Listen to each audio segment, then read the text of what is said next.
والسلام على سيد الأنبياء والمرسلين أما بعد فأعوذ بالله من الشيطان الرجيم بسم الله الرحمن الرحيم نحمده ونستعينه ونعوذ بالله من شرور أنفسنا ومن سيئات أعمالنا من يهده الله فلا مضل له ومن يضلل فلا هادي له رب اشرح لي صدري ويسر لي أمري واحلل عقدة من لساني يفقهوا قولي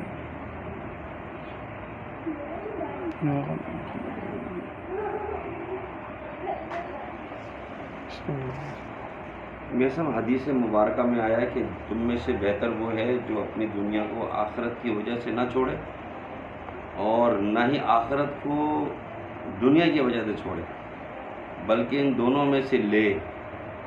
تو پھر وہ دنیا کون سی ہے جس کی مذمت بیان کی گئی ہے؟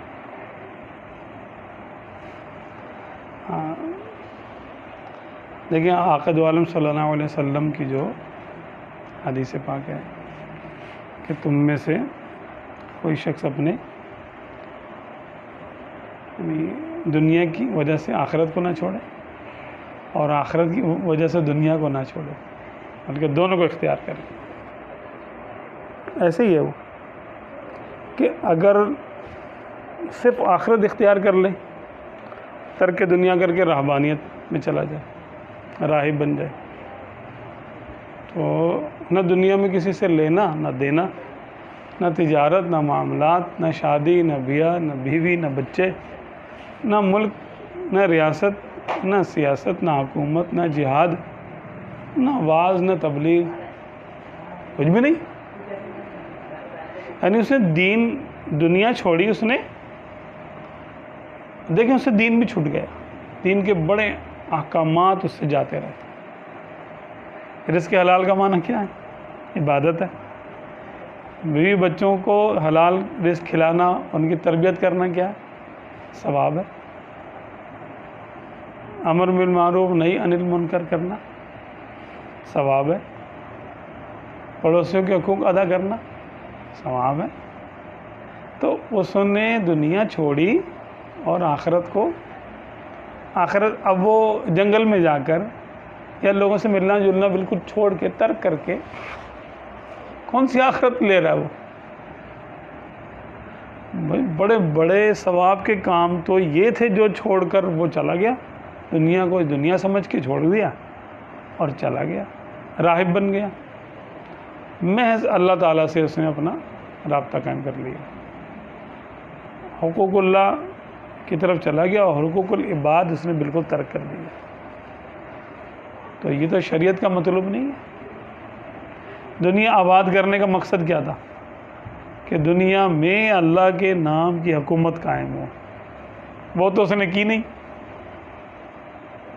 چھوڑ کے چلا گیا. تو ایک معنی اس کا یہ ہوا کہ اس نے آخرت کے لالچ میں یا آخرت کو نہ سمجھتے ہوئے اس نے دنیا سے کنارہ کشی اختیار کی تو اس کو اتنا بڑا نقصان ہوا کہ اتنا عظیم ثواب. یعنی اگر حدیث پاک میں ہے کہ بہت سارے گناہ ابن آدم کے ایسے ہیں جن کا کفارہ ہی یہ ہے کہ انسان اپنے اہل و عیال کو پالنے اور ان کی پرورش کرنے میں تکلیف اٹھائے. وہ تکلیف ہی ان گناہوں کا کفارہ ہے. اس کے علاوہ وہ معاف نہیں ہوں گے. ان کا کفارہ ہی ہے.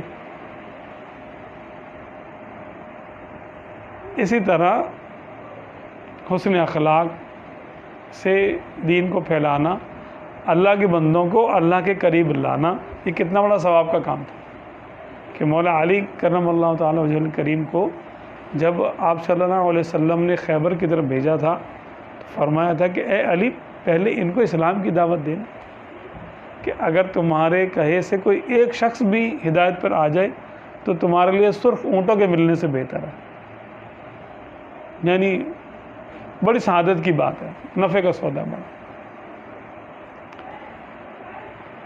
کوئی ایک شخص بھی ہماری بات سے اگر راہ راست پہ آ جائے, کوئی ایک گناہ چھوڑ دے, کوئی ایک نیکی اختیار کر لے, تو وہ ہمارے لیے ثواب جاریہ بن جاتا ہے۔ اچھا، ثواب جاریہ کے جتنے کام ہیں آپ دیکھیں گے وہ حقوق العباد سے متعلق ہے، بندوں کے متعلق ہے۔ مسجد بنائیں گے آپ لوگوں کے لیے، قرآن کی پاک کی تعلیم دیں گے لوگوں کو، مدرسہ بنائیں گے اس میں بچے پڑھیں گے، پل بنائیں گے اس پہ سے لوگ گزریں گے، نہر کھدوائیں گے اس میں سے لوگ پانی پئیں گے، کنواں بنائیں گے خلقت سیراب ہوگی، ٹھیک ہے۔ جتنے بھی آپ کام کریں گے ثواب جاریہ کے، صدقہ جاریہ کے، لوگوں کے متعلق ہیں، مخلوق کے متعلق ہیں۔ اکیلے جا کر آپ نے عبادت کی، اگر صحیح سے کر بھی لی، اول تو تشویش میں رہیں گے کیونکہ اس میں اسلام میں رہبانیت نہیں ہے، تو یہ غیر فطری چیز ہے رہبانیت، تو فطرت سے ہٹ کے آپ چلیں گے تو آپ کو نقصان ہوگا، اکیلے رہیں گے تو کیا ہوگا۔ اور اگر معاشرت کی طرف آئیں گے، یعنی کہ آپ لوگوں میں رہیں گے، تو پھر آخرت کو، پھر دنیا آپ نے کیا چھوڑی، دنیا کو تو آپ نے اختیار کر لیا۔ تو اس میں تنبیہ ہے ایسے لوگوں کے لیے جو، اس کے دو حصے ہیں تنبیہ کے، کہ رہبانیت اختیار مت کرو، دنیا کو ترک نہ کرو، ترک دنیا نہیں کرو، یعنی رہبانیت والی ترک دنیا نہ کرو۔ اچھا، اب جو دوسرا پہلو ہے وہ یہ ہے کہ آخرت کو چھوڑ دیں اور دنیا ہی کو لے لے، جیسے کفار، ان کا ہر کام دنیا کے مقصد کے لیے ہوتا ہے، اور دنیا اول دنیا آخر۔ ایسا بھی کرنے کا حکم نہیں ہے کہ آپ اپنے معاد کو بھول جائیں کہ آئے کہاں سے تھے، جانا کہاں پر ہے، آخرت کو بھول گئے، دنیا میں لگ گئے، تو یا پھر کفر ہے یا گمراہی ہے یا حد درجے کی غفلت۔ اگر ایمان لے بھی آئے اور دنیا ہی میں لگے رہے تو حد درجے کی غفلت ہو گئی، اس کا خاتمہ بالخیر ہونا مشکل ہے تینوں صورتوں میں۔ بلکہ یہ ہے کہ دنیا کو ایسے گزارے کہ اس میں سے اپنی آخرت کے لیے جمع کرے، بھئی بیوی بچے پالے، لیکن یہ سمجھ کر، یہ یقین کر کے کہ اللہ رسول کا حکم ہے، جی، کھانا کھائے اس نیت سے کہ مجھے نماز پڑھنے کی طاقت حاصل ہو، سحری کرنے کا حکم یہ ہے اس لیے کرو تاکہ روزہ تم پہ آسان ہو جائے، عبادت پہ تمہیں قوت حاصل ہو۔ اسی طرح اولاد تمہارے لیے ایسی ہو جیسے اس نیت سے اولاد چاہو کہ تمہارے لیے صدقہ جاری ہو، تمہارے لیے ربنا اغفر لی ولی والدیہ، تمہارے لیے مغفرت کی دعا کرنے والی بنے وہ، تمہارے بعد اس کی اولاد ہوگی، اس کے بعد اس کی اولاد ہوگی، اولاد کی اولاد ہوگی، وہ ہے نا، وللمؤمنین یوم یقوم الحساب، مومنوں میں ہم بھی آ جائیں گے، تو ہمارے اولادوں کی یعنی اولادیں جو ہماری تربیت یافتہ ہوں گی وہ ہمارے لیے صدقہ جاریہ بنیں گی۔ اسی طرح ہم مدرسہ پڑھائیں گے یا کسی کو مدرسہ پڑھوا دیں گے، کسی کے لیے نیکی کا باعث بن جائیں گے، مسجد کے لیے کچھ خدمت کر جائیں گے، یا مسجد بنائیں گے، یا قرآن پاک لے کر تقسیم کر دیں گے، ٹھیک ہے، یا احادیث کی کتب ہیں ان کی تعلیم دیں گے، یا کم سے کم ان کی معاونت کر دیں گے، دارالفتہ قائم کر دیں گے، یا اس کی کوئی معاونت کر دیں گے، یا خود مفتی بن جائیں گے، کوئی نہ کوئی صورت ہماری۔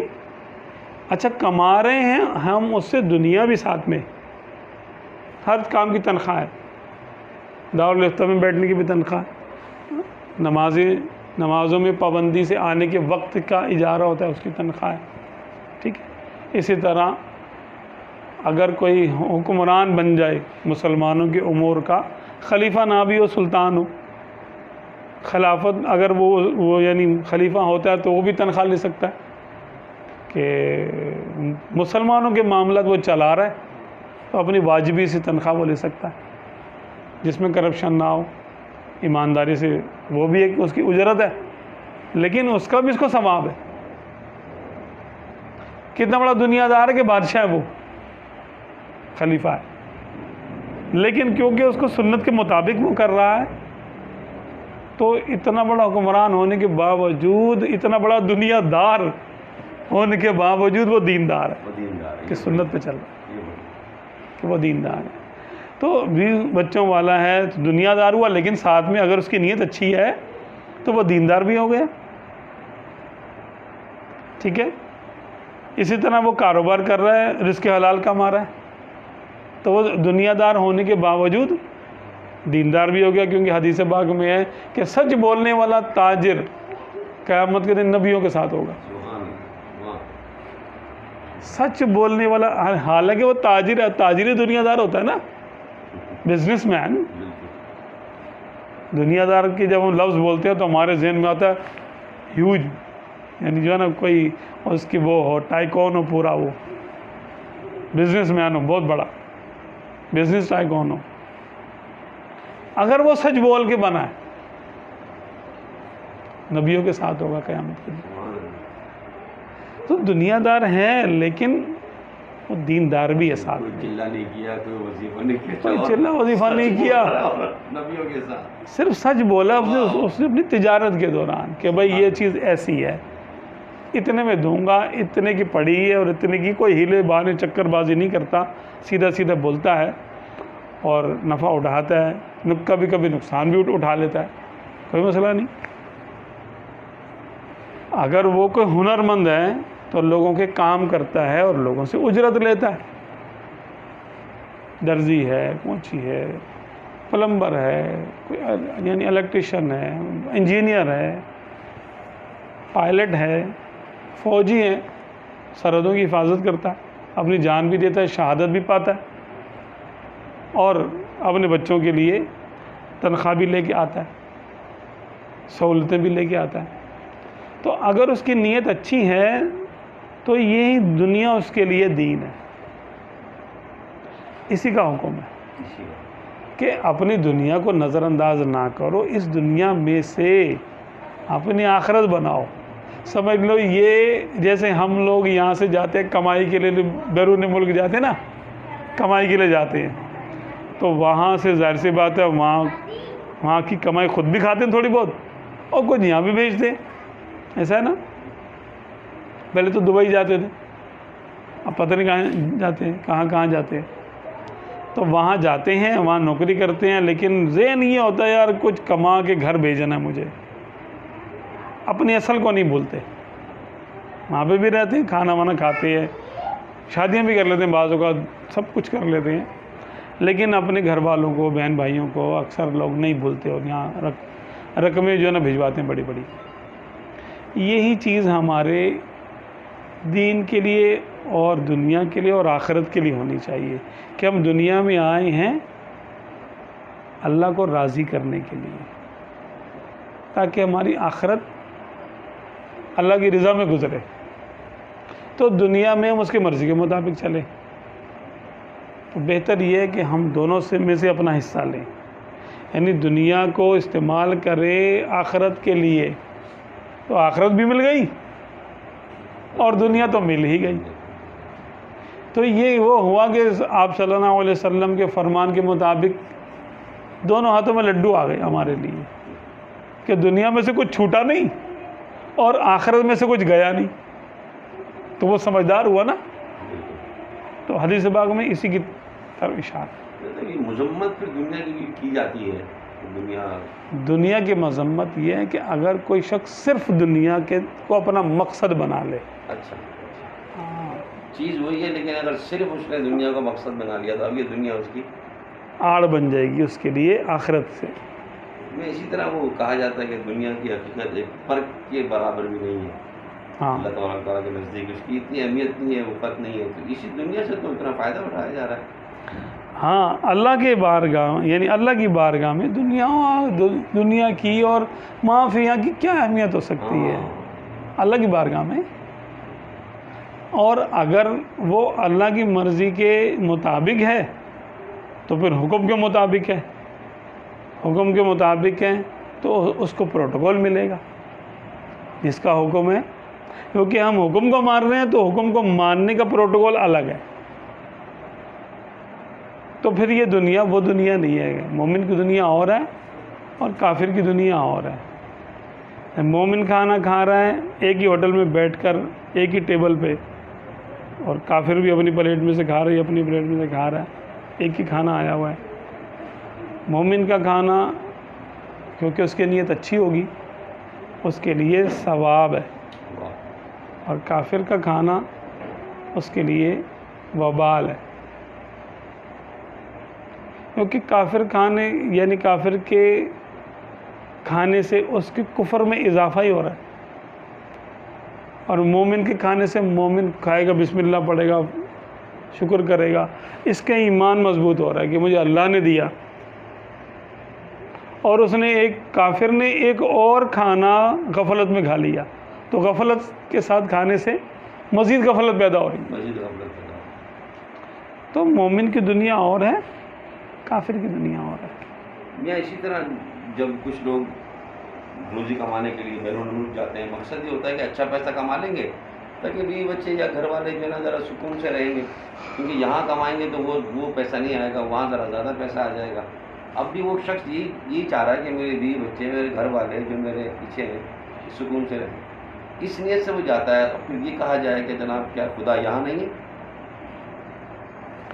دیکھیں یہ تو ہے کہ من سفر ظفر، جو سفر کرتا ہے وہ کامیاب ہوتا ہے۔ کہتے ہیں سفر جو ہے وہ وسیلہ ظفر ہے، کامیابی کا ذریعہ۔ قریش میں بھی دور جاہلیت میں سورہ قریش میں کیا آتا ہے کہ اللہ تبارک و تعالیٰ نے قریش کے قبیلے کے لیے سردی اور گرمی کے تجارتی سفر کو آسان کر دیا تھا۔ لإیلاف قریش ایلافہم رحلۃ الشتاء والصیف، اللہ تعالیٰ نے اس کی مذمت نہیں بیان کی کہ تم مکے میں رہتے، تم کیوں کبھی بصرہ اور کبھی شام جاتے ہو، بلکہ فرمایا کہ ہم نے تمہارے لیے آسانی کر دی تھی کہ تم جاتے تھے تو تمہیں ہر جگہ پروٹوکول ملتا تھا، یہ ہم نے تمہاری عزت لوگوں کے دلوں میں ڈالی تھی۔ اللہ تعالیٰ نے اس کی مذمت نہیں بیان کی۔ تو بیرون ملک سے بھی تجارت کرنا، وہاں جا کر اگر بندے کا دین اور ایمان محفوظ رہتا ہے اس شرط پہ، وہ کسی بیرونی ملک میں چلا جاتا ہے اور اب وہاں زیادہ پیسے کما لیتا ہے، اس کا مقصد یہ ہوتا ہے کہ میرے گھر والے اچھی زندگی آسانی کے ساتھ گزاریں، اور وہی بات ہے کہ تربیت وہ دینداری کی ہی کرے، ان کی وہاں سے ان کو دنیاوی آسائش بھی دے اور ساتھ میں ان کی تربیت، دینی تربیت کا اہتمام بھی کر دے، ان کو مدارس میں داخل کرا دے، ان کی دینی تعلیم کا پورا انتظام بھی کرے ساتھ میں، اور دنیاوی تعلیم کا بھی کرے۔ ہمارے ایک دوست ہیں جاننے والے تھے، تو انہوں نے کہا بھی دیکھو ہمارے خاندان میں بچہ سب سے پہلے حفظ کرتا ہے اور اس کے بعد کسی فیلڈ میں جاتا ہے، کہتے ہیں ہمارے خاندان کا دستور ہے۔ تو ہمارے یہاں یعنی ڈاکٹر بھی ہے، انجینئر بھی ہے، وکیل بھی ہے، جج بھی ہے، سارے کچھ ہے، سب سے پہلے حافظ ہے۔ ہر بچہ پہلے حافظ ہوتا ہے، اس کے بعد کس فیلڈ میں جاتا ہے، اور بڑی برکتیں ہوتی ہیں اس کو، حفظ کی بڑی برکتیں ہوتی ہیں۔ میں نے کہا ہاں یار یہ تو بات بہت اچھی ہے۔ تو جیسے ہمارے مسلمانوں کا جو عروج کا دور تھا، اس میں بنیادی تعلیم درس نظامی تو ہوا کرتی تھی، بنیادی تعلیم یہی ہوتی تھی کہ حرام حلال، بیع و شراء یعنی خرید و فروخت کا علم، حرام حلال کا، سود کے نہ ہونے کا، جوئے کا، قمار کا، نکاح اور طلاق کا، دیگر معاملات کا، وہ سارا علم سکھایا جاتا تھا، اور عوام کو وہ علم آتا تھا، بچوں کو آتا تھا وہ علم۔ یعنی جیسے آج کل ہم شہروں میں دیکھتے ہیں کہ میٹرک پاس ہوتا ہے ہر بچہ، تقریباً جو نہیں ہوتا اس کو بولتے ہیں یہ ان پڑھ ہے۔ تو جو ہمارے دور میں، اسلامی دور میں جو یہ علوم نہیں جانتا تھا وہ ان پڑھ کہلاتا تھا، تو اتنا تو تقریباً سب کو ہوتا تھا، اور یہ فرائض علوم میں سے ہے۔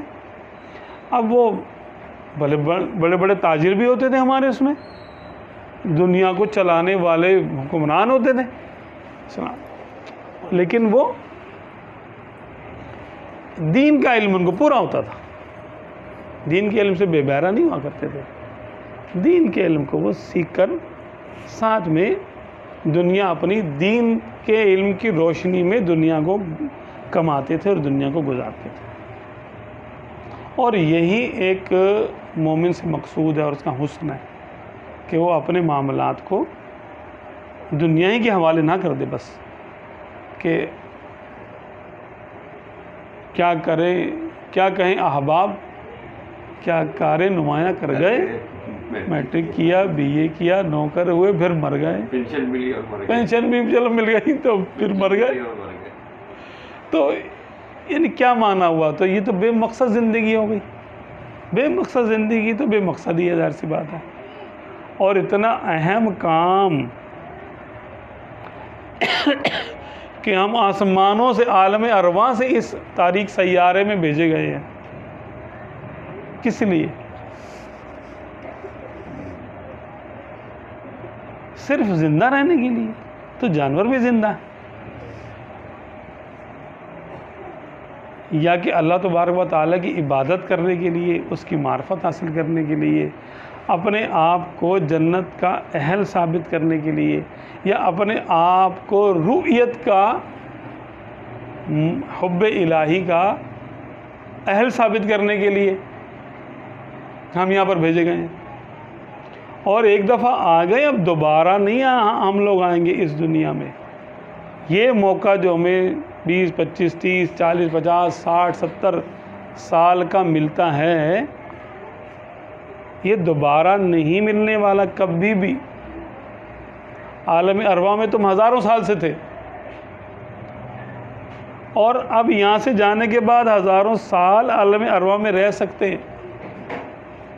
لیکن نہ موقع اس دنیا میں آنے سے پہلے ہمارے پاس عمل کرنے کا موقع تھا، عبادت کرنے کا، اپنے آپ کو کچھ ثابت کرنے کا، نہ اس دنیا سے جانے کے بعد عمل کرنے کا موقع ملے گا. ٹیلنٹ دکھانے کا یہی موقع ہے. ٹیلنٹ دکھانے کا یہی موقع ہے. جیسے ایونٹ ہوتا ہے نا، کوئی میچ ہوتا ہے فٹ بال کا، یا کہتا ہے ایک چانس ملے گا بھئی آپ کو، اس میں آپ نے جو کر لیا وہ آپ کا. ایک بار کے بعد دوبارہ باری نہیں آئے گی.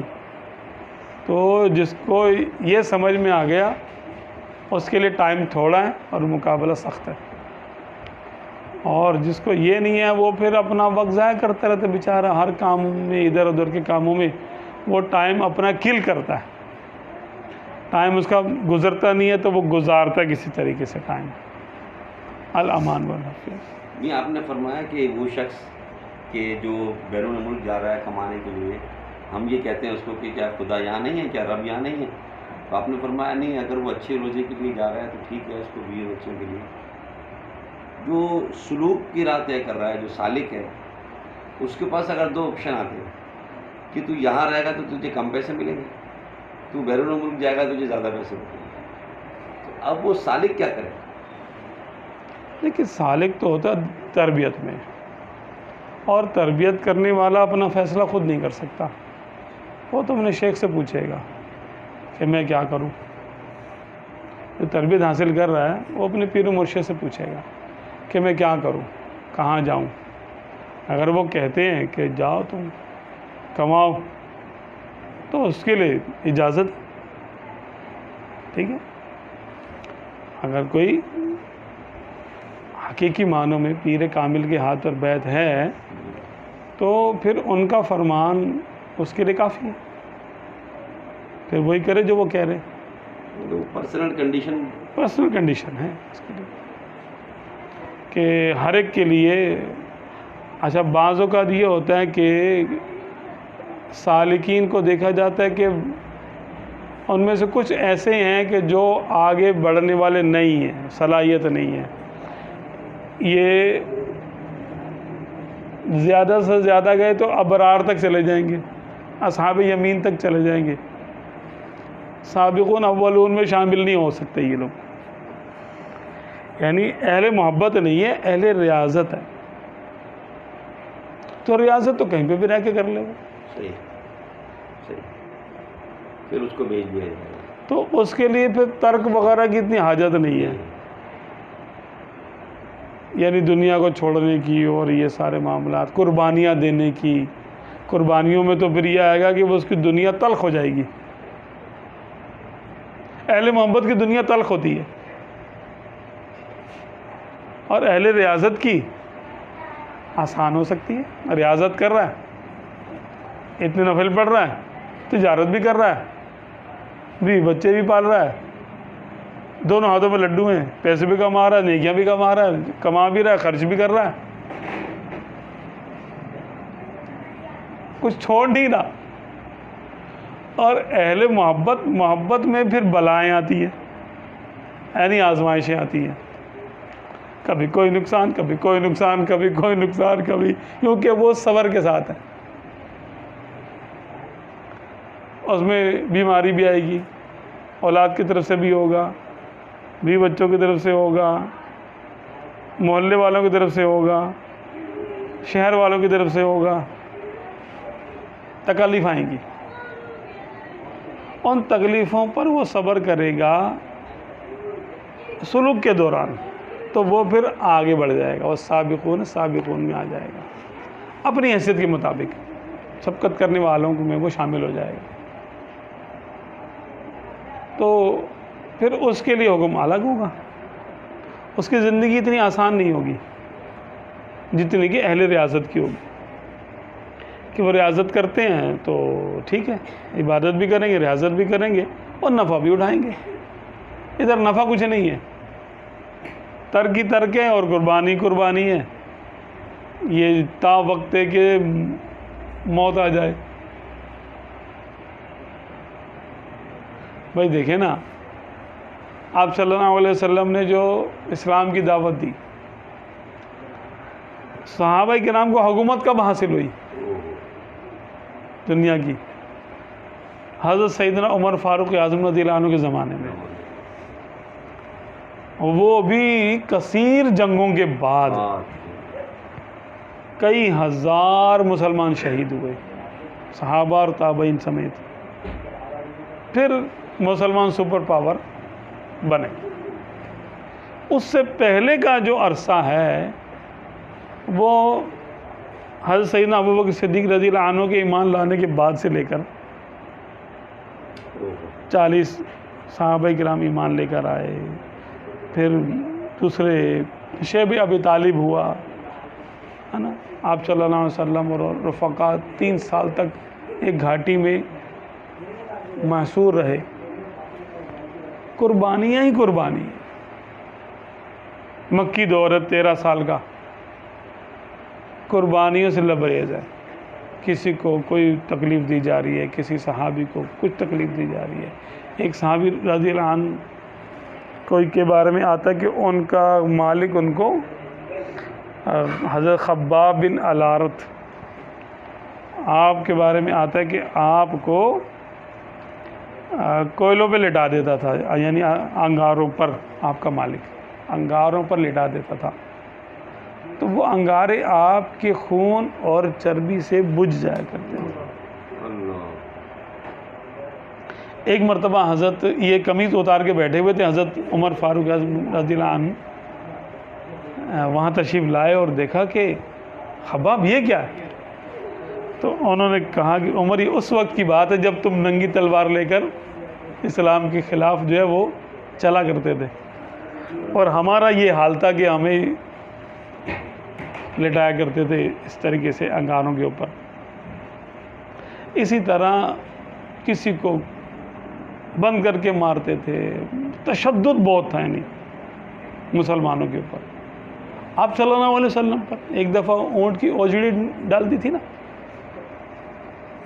کرتے تھے. اس وقت مسلمان بظاہر طاقت میں کم تھے، تعداد میں بھی کم تھے، اور ہر وقت ایک دوسرے کے ساتھ تعاون نہیں کر سکتے تھے، تو تکلیفیں اٹھاتے رہتے تھے.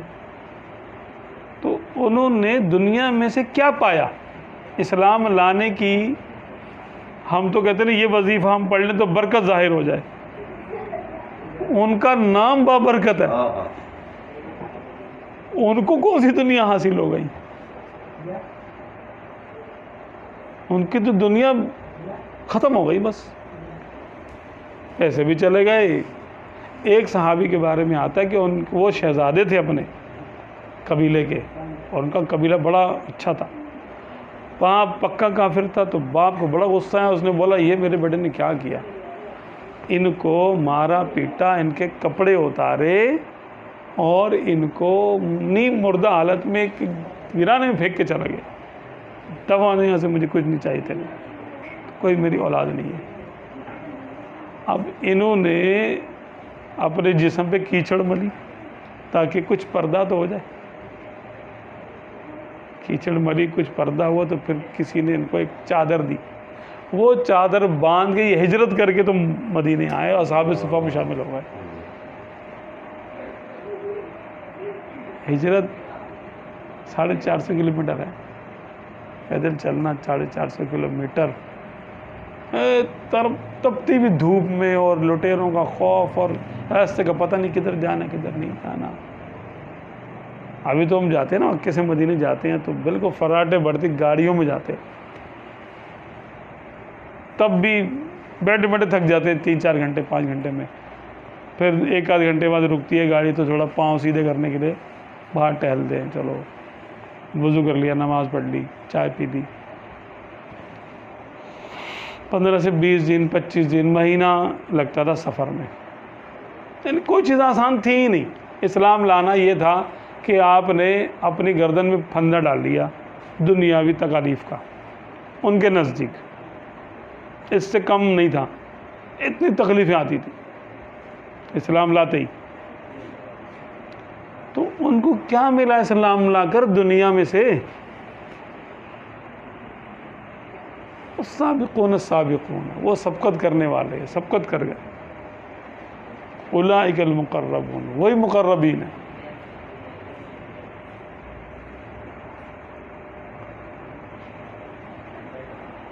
تو یہ جو کہا گیا ہے کہ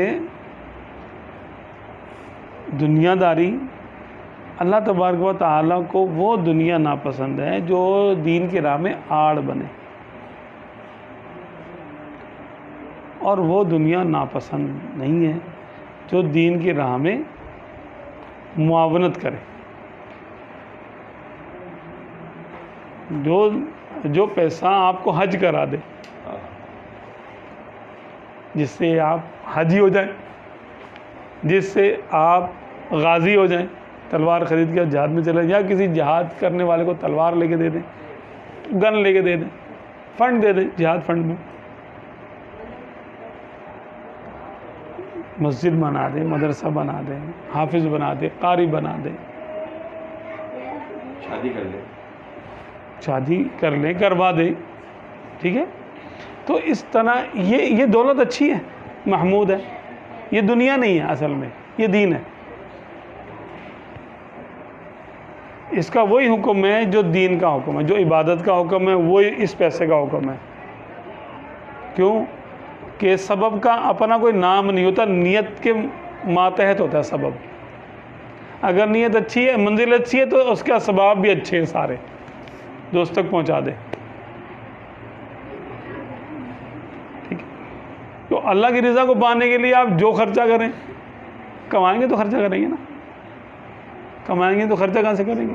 پھر بیٹھے رہیں گے. ہاں اگر کوشش کر رہے ہیں کمانے کی اور دولت ہاتھ ہی نہیں آ رہی تو اب اس کے غم میں دبلے نہ ہو.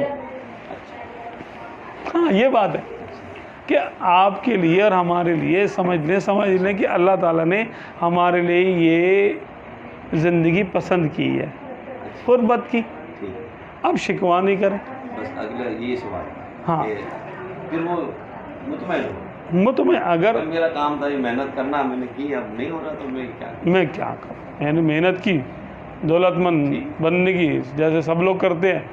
میں نہیں بن پا رہا ہوں دولت مند، تو اب کیا کروں؟ کیا حرام کماؤں؟ حرام تو نہیں کما رہا. تو اس کے لیے سخاوت یہی ہے کہ وہ لوگوں کو نعمتیں ملتا دیکھے اور اس کی تمنا نہ کرے، شکوہ نہ کرے یا اللہ اس کو دے دی مجھے نہیں دی.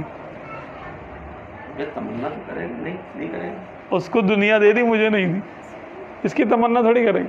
ہاں حج کی تمنا کر سکتا ہے، یا اللہ اس کو حج کرا دیا مجھے بھی کرا دے. کسی نیکی کی تمنا تو کر سکتا ہے، مالداری کی تمنا نہیں کر سکتا، محض مالداری کی. تو یہ صحیح نہیں ہے. دونوں میں کیا فرق ہے؟ بھائی کسی کی نیکی دیکھ رہا ہے، وہ نیکوں کی نقل کرنا یا نیکی کرنے کی خواہش کرنا بھی نیکی ہے، صحیح ہے. لیکن اگر صرف مالداری کوئی چیز نہیں ہے. اس مال کا صحیح جگہ خرچ ہو جانا یہ سعادت کی بات ہے. صرف مالدار ہونا تو اب امتحان میں ہے نا وہ بندہ، ابھی کامیاب تو نہیں ہوا. جب تک کہ وہ خرچ نہ کر لے اور ریاکاری سے پاک نہ ہو جائے، وہ اس کا عمل مقبول نہ ہو جائے اور اس کے لیے باعث صدقہ جاریہ نہ بن جائے، تب تک وہ بلا میں گرفتار ہے۔ اسی طرح جو اس کی اولاد ہے، ایسا شخص جو کما رہا ہے، محنت کر رہا ہے، لیکن اس کو اتنا نہیں مل رہا، اس کا مطلب یہ ہوا کہ اس کو اب یہ لیول اس کا نہیں ہے کہ اس کو، اچھا میاں کیا اس کی اولاد کے ساتھ بھی ایسا ہوگا؟ جیسے ایک شخص ہے، آپ نے فرمایا کہ اہل محبت اگر ہے وہ، تو اس پر وہ آزمائشیں آئیں گی، تو کیا اولاد پہ بھی آزمائشیں آئیں گی اس کی؟ اپنا اپنا ہے۔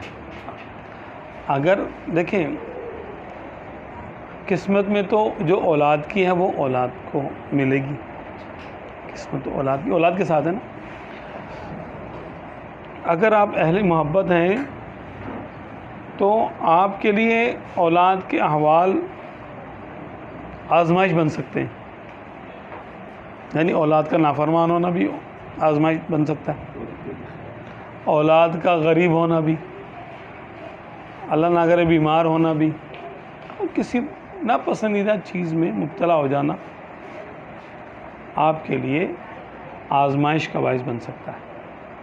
اہل محبت کی تو آزمائش ہے نا کہ یا اللہ تعالیٰ تو نے مجھے ایسی اولاد دی جو ایسی ہے، تو شکوہ نہیں کر سکتا، اہل محبت شکوہ نہیں کرتے۔ تو یہ جب سب اچھا ہو تو اس کو خوش نہیں ہونا چاہیے، اس کا مطلب سب اچھا ہو، شکر کرے، خوش ہو یا اللہ تیرا شکر ہے کہ شکر ہے تو نے مجھے آزمائش میں نہیں ڈالا۔ تیری کرم نوازی ہے۔ ہاں بھائی، وہ تو کوئی ایک چیز بھی قبول کر لے تو بندے کے بارے نہیں آ رہے ہیں۔ تو اب یہ جو کفار اہل بلا ہوتے ہیں، بلاؤں میں گرفتار ہوتے ہیں، کافر بھی غریب ہوتے ہیں، کافر بھی بیمار ہوتے ہیں، کافر بھی مصیبتوں میں آتے ہیں، کافر بھی بے گناہ بند ہوتے ہیں جیلوں میں، جو چیزیں مسلمانوں کے ساتھ ہوتی ہیں وہ کافروں کے ساتھ بھی ہو سکتی ہیں، تو ان کو تو اجر کی امید بھی نہیں ہے۔ شکر ہے کہ اللہ تعالیٰ نے ہمیں ان میں سے نہیں کیا، اپنے عدل سے ان کو ایسا رکھا اور ہمیں اپنے فضل سے ایمان سے نواز دیا، تو ہمارے لیے تو ایک صدقہ جاریہ اور آگے کا بھی جیسے یعنی اجر ملنے کا امکان ہے، اور امکان قوی ہے۔ کفار کے لیے کیا امکان ہے؟ کم سے کم اللہ تعالیٰ نے ہمیں ان میں تو شامل نہیں کیا۔ شکر ادا یا غم کی دعا کر سکتا ہے یا تمنا کر سکتا ہے کہ مجھے بھی غم ملے؟ ہرگز نہیں، عافیت مانگے۔ حدیث پاک میں یہی ہے کہ اللہ تبارک و تعالیٰ سے عافیت کی طلب کر، غم کی تمنا نہیں، مصیبتوں کی دعا نہ کرو، ہاں اللہ تعالیٰ سے عافیت مانگے کہ وہ جب چاہتا ہے تو وہ دے ہی دے گا آپ کو، آزمائش میں اگر اس نے ڈالنا تو ڈال ہی دے گا، وہ تو مرضی کا مالک ہے، اپنے جو چاہے گا کرے گا۔ تو بندہ کیوں بولے کہ یا اللہ تعالیٰ تو میرا امتحان لے؟ تو یہ اللہ تبارک و تعالیٰ کو گویا ایک طرح سے اس نے چیلنج کر دیا کہ یا اللہ، محبت کا چیلنج ہے کہ یا اللہ میں کامیاب ہوں گا تو کر، منع کیا گیا ایسا نہیں، بلکہ عاجزی میں رہے، عافیت مانگتا رہے۔ اب اگر اللہ کی مرضی سے، اس کی مشیت سے کوئی آزمائش آ ہی جائے تو پھر صبر کر لے، پھر صبر کر لے، پھر یہ نہ کہے یا اللہ میں تو عافیت مانگ رہا تھا، پھر یہ مصیبت کہاں سے آ گئی، تو نے مجھے عافیت کیوں نہیں دی؟ بھائی ہو سکتا ہے یہ عافیت کا حصہ ہو۔ بعض اوقات کسی چیز کا ظاہر کچھ ہوتا ہے اور باطن کچھ ہوتا ہے۔ باپ ہے اپنے بچے کو سزا دیتا ہے بعض اوقات، یا ایک استاد ہے، پہلوان ہے، اپنے بچے کو ریاضتیں کراتا ہے، وہ اس کو یعنی پش اپ لگواتا ہے، اس کو بیٹھ کے لگواتا ہے، اس پہ وزن ڈالتا ہے، اس کو دوڑاتا ہے، بھگاتا ہے، اگر وہ گر جاتا ہے تو اس کو مار کے کھڑا کرتا ہے، کھڑا ہو جا، چکر لگا گیا، اس کو بلا وجہ اس کو مارتا کوٹتا ہے، مارتے کوٹتے بھی ہیں تاکہ اس میں قوت برداشت پیدا ہو، اور بہت بہت مارتے ہیں، کراٹے میں تو بہت ہی مارتے ہیں،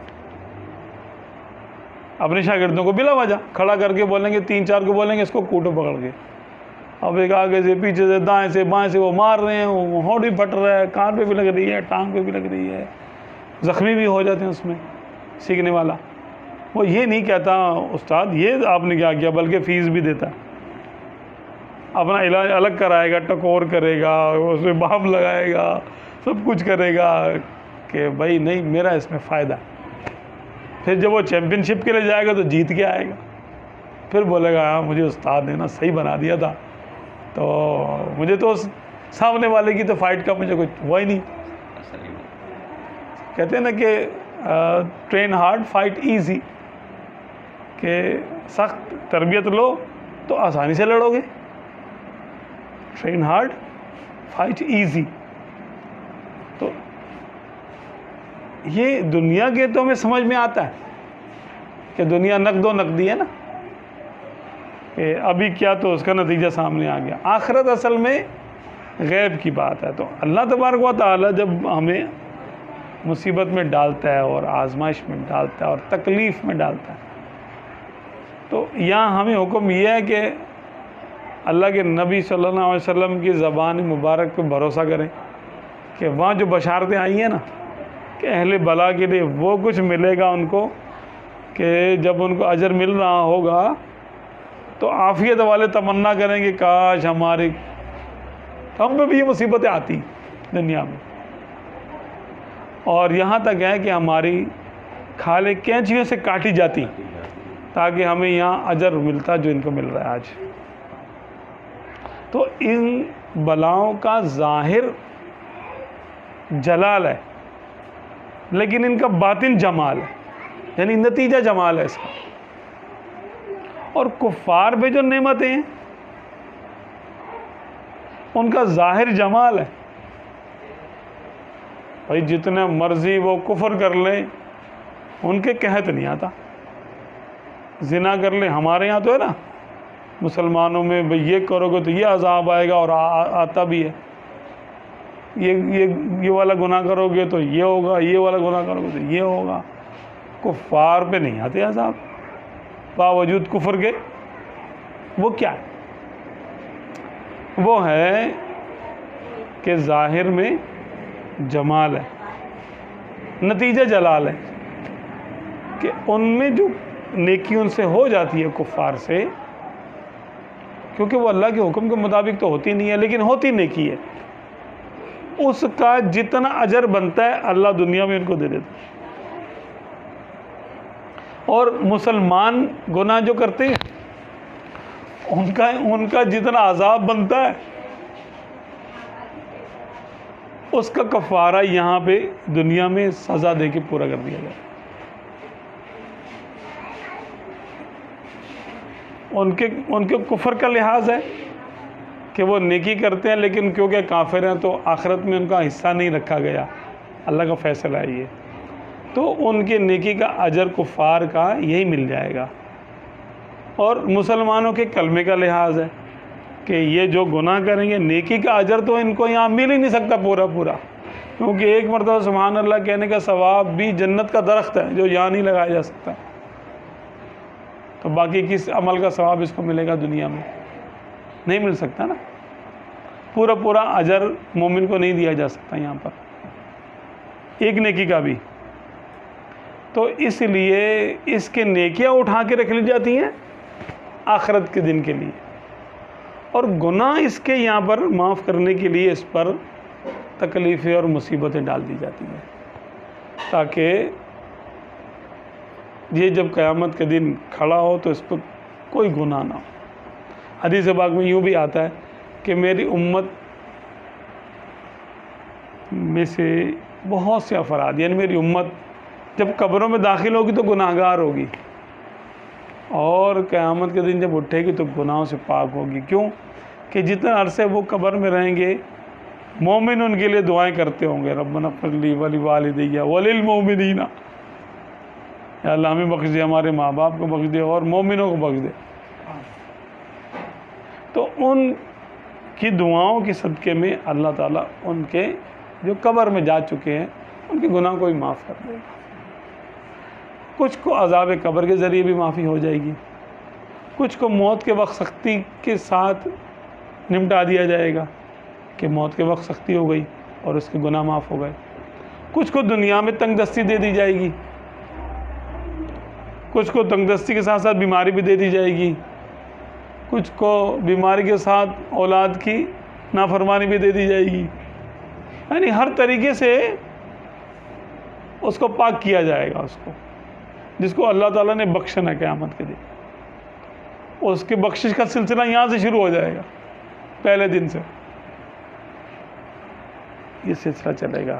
یہ جو قبر میں ہو رہا ہے اس کو عذاب قبر، یہ عذاب نہیں ہے، یہ اس کی صفائی ہو رہی ہے، چھٹائی ہو رہی ہے. صفائی سستے میں چھوٹ رہا ہے. میں ایک شخص ہے، اس کو تکلیفوں میں مزہ آنے لگا. ایک شخص ہے اس کو تکلیفوں میں مزہ آ رہا ہے، اور ایک شخص ہے جس کو خوشی میں مزہ نہیں آ رہا. تو کیا یہ نفس کی چال ہے کہ اس کو تکلیف میں تو تکلیف ہونی چاہیے نا اس کو، تو یا وہ تکلیف میں راحت محسوس کر رہا ہے، وہ کہہ رہا ہے ٹھیک ہے بھائی مجھے تکلیف میں صحیح ہے، میں تکلیف میں. اب وہ تکلیف میں جو اس کو راحت مل رہی ہے وہ کیا وہ نفس ہے؟ نہیں، یہ روحانی ہے، پھر وہ اچھا معاملہ ہے. لیکن اس پر حمد کرے اللہ تعالیٰ کی، تاکہ یہ اس کے لیے عجب نہ بن جائے، اپنے معاملے کو خود ہی اچھا سمجھنا شروع کر دے. یار لوگوں کو تکلیف میں تکلیف ہوتی ہے، مجھے تو مزہ آ رہا ہے، گویا میں افضل ہوں. اس طرف نہ چلا جائے اس کا ذہن، یہی کہے کہ شکر اللہ نے میرے لیے تکلیف سہنا آسان کر دیا. یہ نعمت ہے، نعمت ہے تو نعمت میں ہی تو آزمائش ہوتی ہے. چاہے وہ دنیاوی نعمت ہو، کسی کو کرامت و کشف حاصل ہو جائے، یہ بھی ایک نعمت ہے اور یہ بھی آزمائش ہے. یہ بھی اجر نہیں ہے، یہ بھی آزمائش ہے. یہ کیسے آزمائش؟ اب کشف و کرامت حاصل ہو جائے گی تو پھر کیا ہوگا؟ وہ تو ایک آدمی ہوگا، بزرگ ہوگا. بزرگوں کا امتحان نہیں ہوتا کیا؟ بزرگوں کا امتحان ان کی بزرگی کے لحاظ سے بڑا سخت ہوتا ہے. کم درجوں والوں کا امتحان کم ہوتا ہے. نرسری کا ہاں، ان کے لیے کہ تم نے غیر کی طرف سوچا کیوں، غیر کے خیال کیوں آیا تمہیں.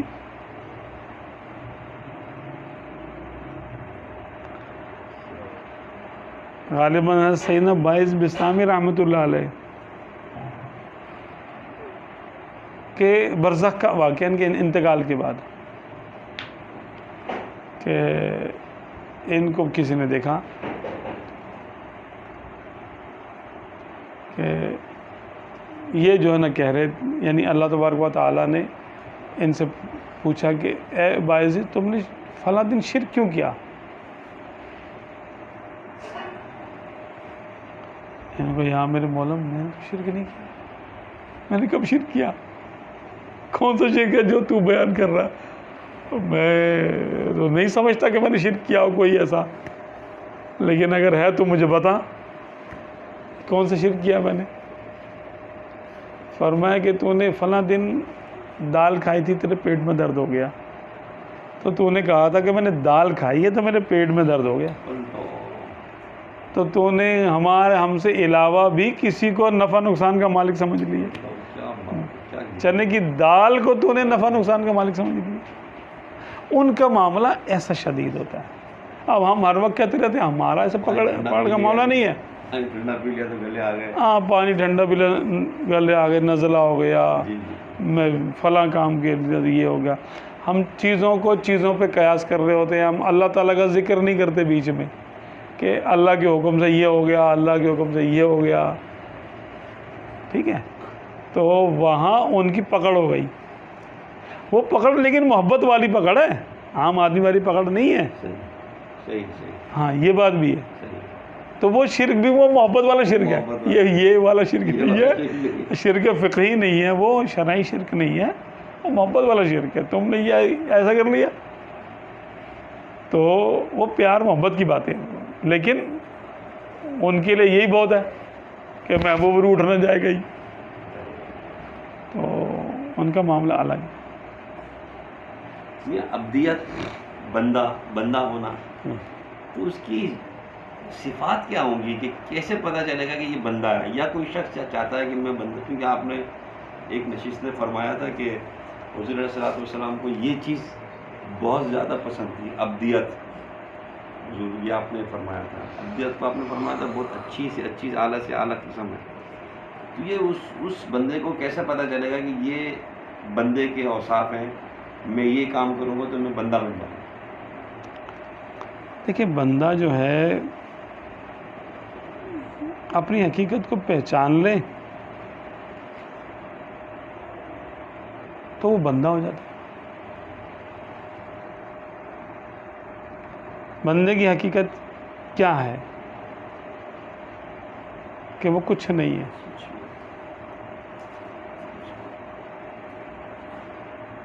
نہ اس کی ذات اپنی ہے،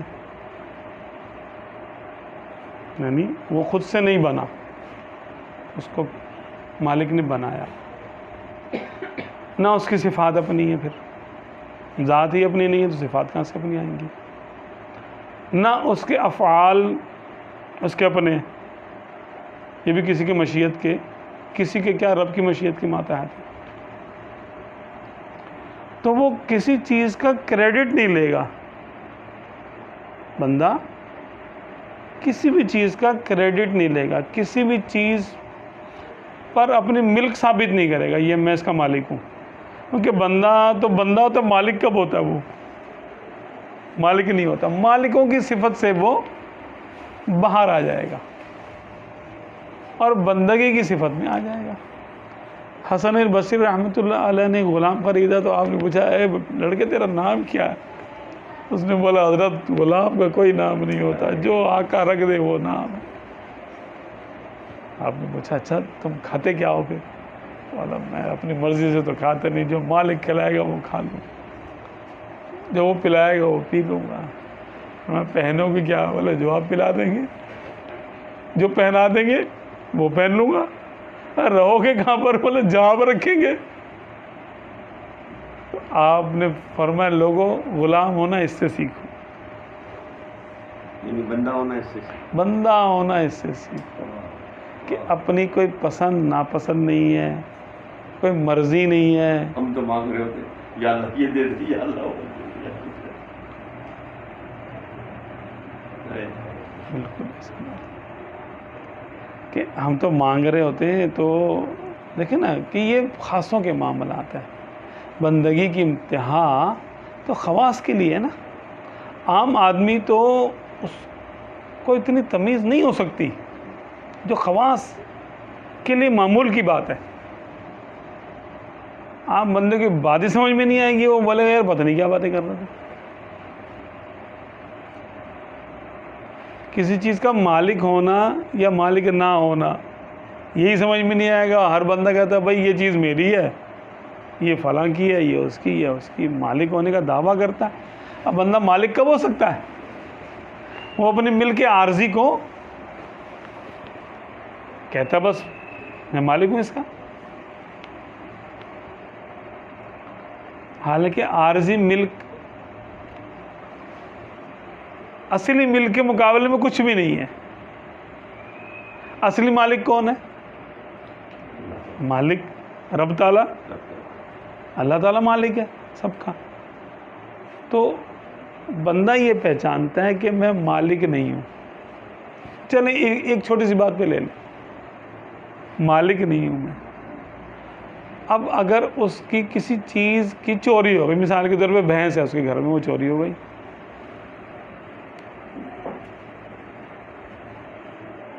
اور کسی اور مخلوق کے پاس چلی گئی،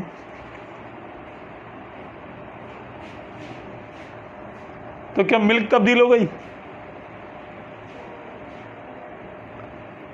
جب چور کی ملکیت میں ہے تب بھی اللہ مالک ہے اس بھینس کا، اور جب اس کی ملک میں تھی تب بھی اللہ ہی مالک تھا، تو کیا ملک تبدیل ہوئی؟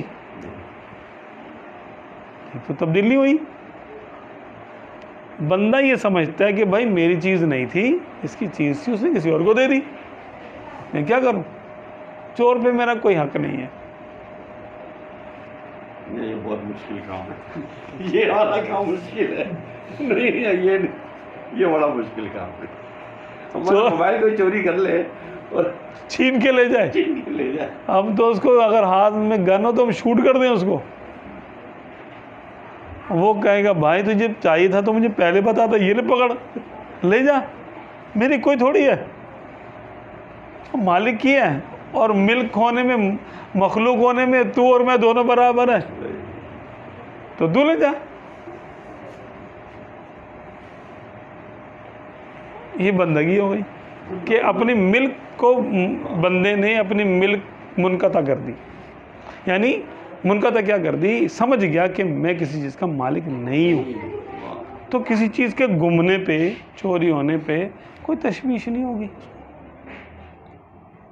اچھا، اب اولاد کا مالک کون ہے؟ رب تعالیٰ۔ اب کسی کے بچے کا انتقال ہو جاتا ہے، اگر اس پہ بندگی غالب ہے تو وہ کہے گا کہ بھائی اس دنیا میں بھی وہ اللہ کا بندہ تھا، میری اولاد، اور اس دنیا میں بھی اپنے مالک کے پاس وہ چلا گیا، میرا کیا تعلق تھا اس سے؟ میرا تو کوئی تعلق نہیں تھا، صرف وہ میرے گھر میں پیدا ہوا تھا اور اس کے کچھ حقوق تھے میرے اوپر اور میرے کچھ فرائض تھے اس کو پالنے کے لیے، شکر ہے میں ان فرائض سے اب عہدہ برا ہو گیا، فرائض نہیں ہے میرے اوپر، اگر زندہ رہتا تو مجھ پہ فرائض واجب کچھ ضروری ہوتے تو مجھے اس کو پورا کرنا پڑتا، تو اللہ تبارک و تعالیٰ نے میرے اوپر آسانی فرما دی، میری ذمہ داری تھوڑی کم ہو گئی۔ اب جو بے اولاد ہوگا وہ تو بولے گا بھائی، اگر وہ بندگی کی طرف آتا ہے وہ کہتا ہے شکر ہے مولا، کوئی ذمہ داری ہی نہیں ہے میرے اوپر تو اولاد کی، جس کے 10 بچے ہیں وہ اس کی طرف دیکھ کے رحم کرے گا، یار یہ بندہ بہت پریشان ہے اور بڑی آفتوں میں مبتلا ہے، 10 بچوں کا حساب دینا ہے اس کو کیسے پالا، کہاں سے کھلایا، کیا تربیت کی، کیا کیا کیا نہیں کیا، لوگ اس پہ رش کر رہے ہوں گے، یار یہ 10 اولادیں اس کی، ماشاء اللہ ماشاء اللہ، اور بے اولاد کو دیکھ کے بولیں گے بھائی تو یہ بے اولاد ہے، اس پہ تو پتہ نہیں کیا کیا باتیں لوگ بول دیتے ہیں، نحوست ہے اور یہ ہے وہ ہے، بے برکتی ہے۔ جو بندگی کی آنکھ سے دیکھے گا وہ بولے گا یہ آسان ہے، یہ تو سیدھا سیدھا چھٹ گیا، اولاد ہی نہیں تو کیا تربیت اور کیا حقوق اور کیا فرائض، یہ تو اس کا چیپٹر ہی کلوز ہے، اس پہ تو اس پہ سوال جواب ہی نہیں ہوگا، یہ 10 بچوں کا حساب تو مجھے دینا پڑے گا، جو میرے 10 بچے ہیں۔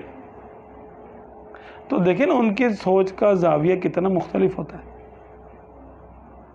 مال زیادہ ہے تو وہ پریشان ہو جائیں گے، یار کہاں سے مال آ گیا، یہ استغفر اللہ العظیم واتوب الیہ، کیسے اس کا حساب دوں گا، کہاں سے کمایا کہاں خرچ کیا، نہیں ہوگا تو بڑے سکون سے بیٹھے ہوں گے، ہے ہی نہیں، چلو جان ہی چھوٹی ہوئی ہے، کوئی مسئلہ نہیں ہے، بس ضرورت کے تحت تو کھانا مل جائے گا نا، وہ تو دے گا ہی، وہ تو لمیٹڈ کھانا آیا انہوں نے کھا لیا، شام کو دیکھا جائے گا، کوئی مسئلہ نہیں ہے، شام کی پرواہ نہیں ہے، کیوں؟ اللہ کے خزانے بھرے ہوئے ہیں، دے گا،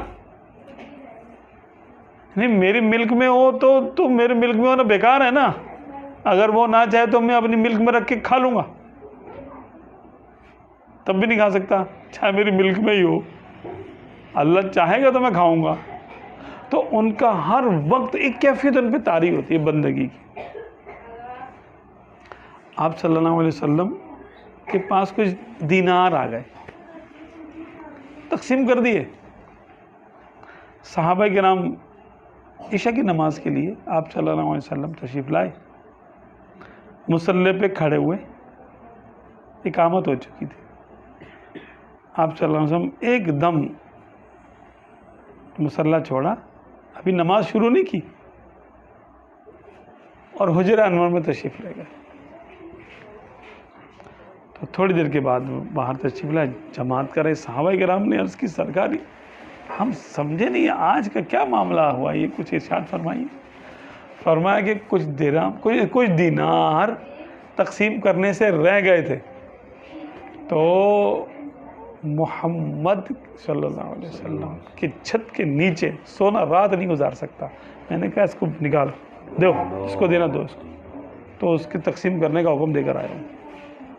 پھر میں نے نماز پڑھائی. یہ سونا میرے گھر کے نیچے، چھت کے نیچے رات نہیں گزار سکتا.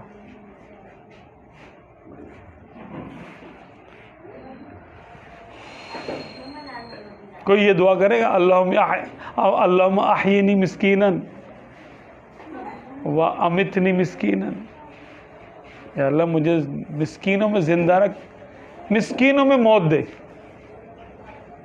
مسکین پتہ کون ہوتا ہے؟ مسکین ہوتا ہے وہ جس کے پاس پورے گھر میں کوئی ایسی چیز نہ ہو جس کو بیچ کے وہ کھانا کھا سکے.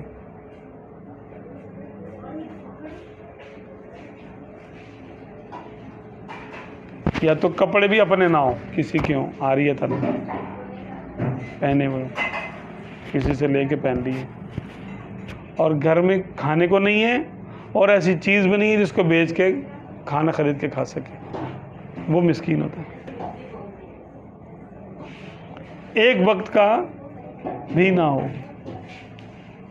کھانا ہو تو کپڑے نہ ہو، کپڑے ہو تو کھانا نہ ہو، تو وہ ہوتا ہے مسکین.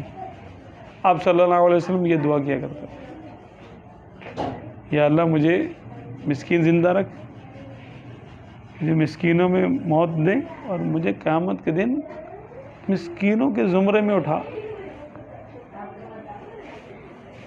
دعا کرنا بھی سننا تھا. کوئی کرے گا؟ سب سے مشکل دعا یہ. ہم تو کہتے ہیں یا اللہ عثمان غنی کے خزانے میں سے دے دے.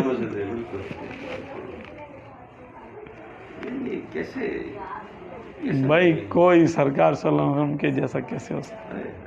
ہم جو یہی کہیں گے نا اپنی آڑ میں، اپنا بھی تو ہم نے گردن بچا لی ہے، تو ہم اس میں آڑ لے لیتے کہ بھئی ان کی شان تو وراء الورا ہے، وہ تو عاجزی کرنے والوں کے بھی شہنشاہ ہیں. تو اب ہم تو یہ دعا کریں گے تو ہمارے لیے برداشت نہیں ہو سکے گا ہم سے، ہم فتنے میں پڑ جائیں گے. ہمارے لیے ایسا ہونا باعث فتنہ ہو سکتا ہے. آپ صلی اللہ علیہ وسلم نے یہ بھی ارشاد فرمایا، کاد الفقر ان یکون کفرا، کہ فقر جو ہے وہ کبھی کبھی کفر بھی بن جاتا ہے. او کما قال صلی اللہ علیہ وسلم. تو کسی کے لیے فقر جو ہے وہ کفر بن جاتا ہے، اور کسی کے لیے وہ ترقی درجات کا باعث بن جاتا ہے. تو ہر بندے کا اپنا معاملہ ہے. بندگی یہ ہے کہ انسان کی کوئی ملک نہ ہو.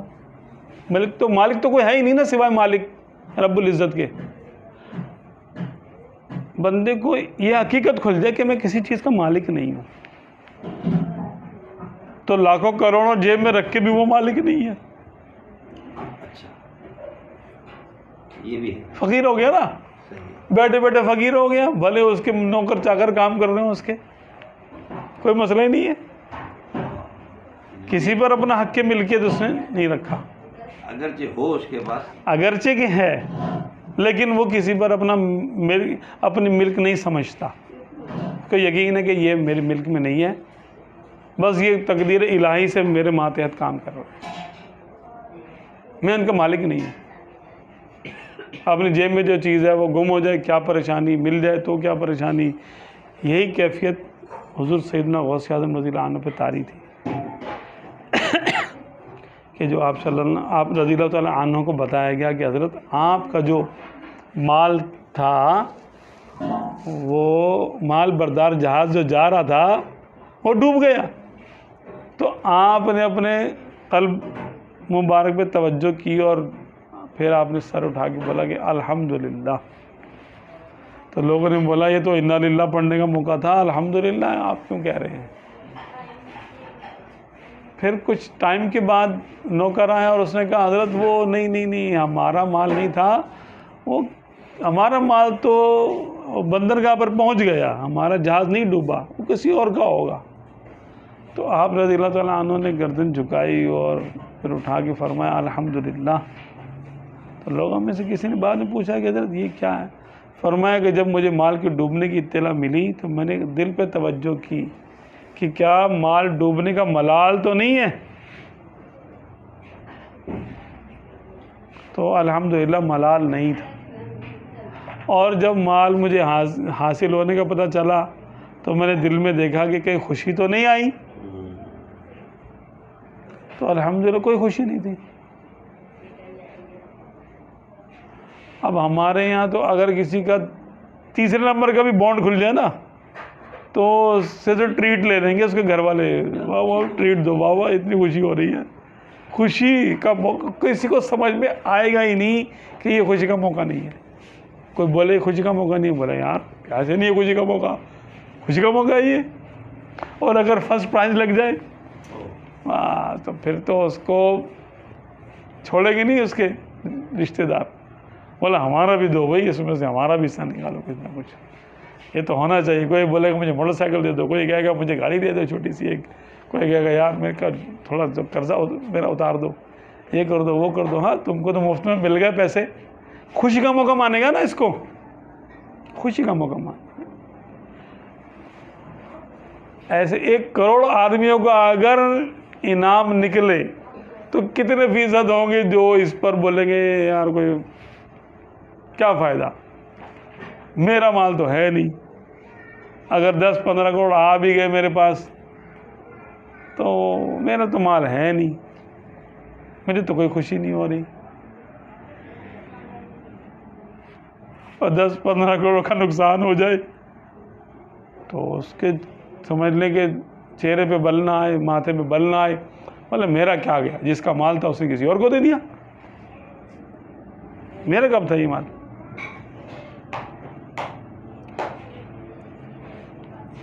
ایسا کہاں ہے؟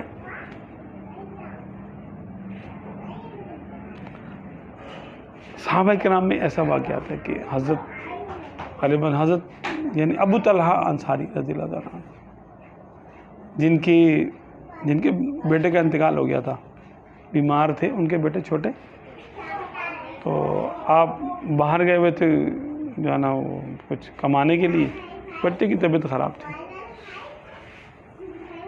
اور جب آپ واپس آئیں تو بچے کا انتقال ہو چکا تھا، لیکن آپ کی زوجہ نے یہ سوچ کر کہ میرے شوہر کو تکلیف ہوگی بتایا نہیں، اور ان کو اس بچے کی لاش کو دوسرے کمرے میں کپڑا ڈال کے رکھ دیا ماں ہونے کے باوجود، اور شوہر کا اتنا خیال کیا کہ کھانا بنایا، ان کے لیے کھانا تیار کیا، کھانا رکھا، اور کچھ ظاہر نہیں کیا، اور بناؤ سنگار بھی کیا جو وہ کرتی تھی، جیسے شوہر کے لیے کرنا چاہیے وہ بھی کیا۔ صبح کے وقت انہوں نے کہا کہ عالیجہ اگر کوئی شخص اپنی کوئی چیز ہمارے پاس رکھوائے امانتاً اور سفر پہ چلا جائے، واپس آ کر اپنی چیز مانگے تو کیا ہمیں اس کو دے دینی چاہیے؟ تو آپ نے فرمایا کہ ہاں کیوں نہیں دینی چاہیے، اس کی چیز ہے۔ کہنے لگی کہ ہاں تو پھر وہ اللہ کی امانت تھا آپ کا بیٹا، اللہ نے کل رات اس کو واپس لے لیا۔ کیا آج کی کوئی ماں ایسا تصور کر سکتی ہے؟ یہ سرکار صلی اللہ علیہ وسلم کی صحبت کا اثر تھا، ان کے قلوب میں ایمان اتنا قوی تھا، مضبوط تھا، ماں سے تو اس کا تصور نہیں ہو سکتا، وہ بھی نیک ماں ہو، یہ نہیں کہ دنیا دار ہے وہ پتہ نہیں کیا سے کیا نہیں۔ اب یہ معاملات کیا ہیں کہ اللہ تبارک و تعالی جس کو عطا کر دے، بندگی بہت اعلیٰ صفت ہے، اسی لیے آپ صلی اللہ علیہ وسلم نے فرمایا، آپ صلی اللہ علیہ وسلم کے لیے آیا محمد عبدہ و رسول، محمد اللہ کے بندے ہیں اور اس کے رسول ہیں. وہ اشہد ان محمدن عبدہ و رسول، ہمارے کلمے میں ہے نا اللہ کے بندے ہیں اور اس کے رسول ہیں. اور بندہ ہونا جو ہے وہ اصلی مقام ہے. مخلوق کا اصلی مقام بندگی ہے، بندہ ہونا ہے، کہ نہ یہ کسی چیز کا مالک ہو، نہ اس کی کوئی اپنی پسند ہو، نہ اپنی ناپسند ہو، نہ کوئی اختیار ہو، نہ کوئی اس کی اپنی صفت ہو، نہ اپنی ذات ہو اس کی. جو کچھ ہے کیونکہ رب کے حکم سے ہے تو اس کی ہے، میری تو نہیں ہے. ہاں جو قصور ہو تو اپنی طرف اس کو منسوب کرے کہ اگر قصور ہے تو وہ میرا ہے اور نیکی ہے تو وہ رب کی طرف سے ہے. لا حول ولا قوت الا باللہ العلی العظیم. یہ آداب میں سے بندگی کے. یہ کیسے ملے گا، کیسے یہ آتا ہے اس کے لیے کوئی طریقہ، کوئی وظیفہ، دعا. کوئی عمل، کوئی اللہم اعنی علی ذکرک و شکرک و حسن عبادتک. حضرت معاذ بن جبل رضی اللہ تعالیٰ عنہ سے آپ صلی اللہ علیہ وسلم نے فرمایا کہ اے معاذ میں تم سے محبت کرتا ہوں. سبحان اللہ، کیا بات ہے. سبحان اور میں تمہیں نصیحت کرتا ہوں کہ یہ کلمات کہا کرو. اللہم اعنی علی ذکرک و شکرک و حسن عبادتک. اے میرے رب مجھے میری مدد فرما کہ میں تیرا ذکر کروں، تیرا شکر کروں اور تیری اچھی عبادت کروں. تو عبادت کرنے والا بندہ ہوتا ہے، اور سب سے بڑی عبادت، سب سے یعنی عبادت کا مغز یہ کہ بندہ تو ہو پہلے تبھی تو عبادت کرے گا. اگر وہ بندہ ہی نہیں ہے تو عبادت کس چیز کی کر رہا ہے اور کون کر رہا ہے عبادت؟ پھر بھائی کوئی نوکری پہ لگا نہیں تو اس کی تنخواہ کہاں سے جاری ہو جائے گی؟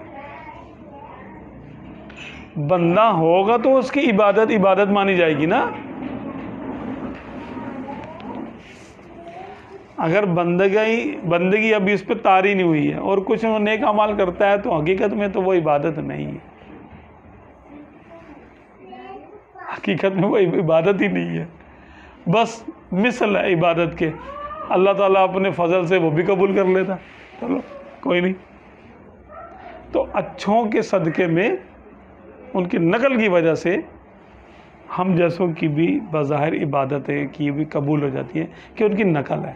ہماری نماز کوئی نماز تھوڑی ہے، ہمارا روزہ کوئی روزہ نہیں ہے، ہمارا حج کوئی حج نہیں ہے، کیونکہ بظاہر ہیں یہ، ان میں روح نہیں ہے.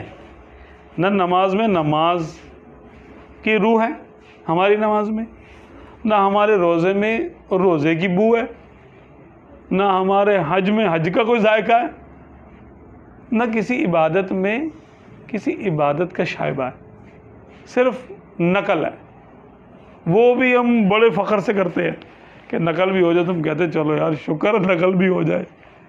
اکثریت کے پاس تو بیچاروں کے پاس نقل بھی نہیں ہے، اکثریت بے نمازی ہیں، بے روزہ گار اور بے حج کیے ہوئے ہیں.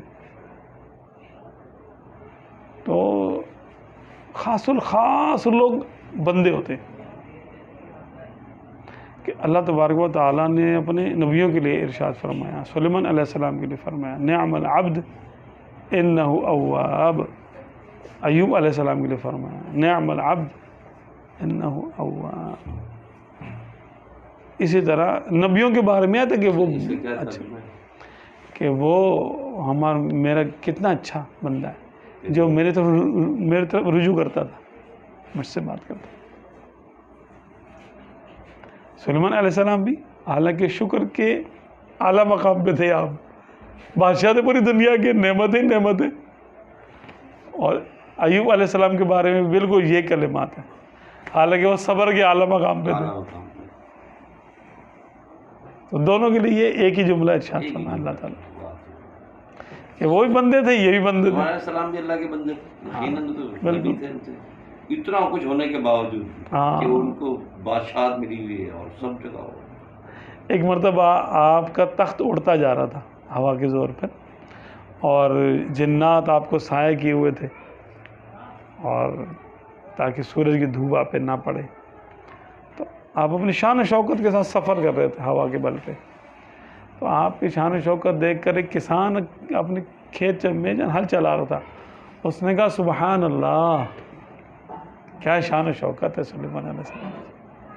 تو آپ نے فرمایا اس کا سبحان اللہ کہنا سلیمان کی بادشاہ سے افضل ہے، کیونکہ یہ بادشاہت فنا ہو جائے گی، یہ سبحان اللہ کہنے کی نیکی باقی رہے گی، یہ باقی رہے گی اس کی نیکی.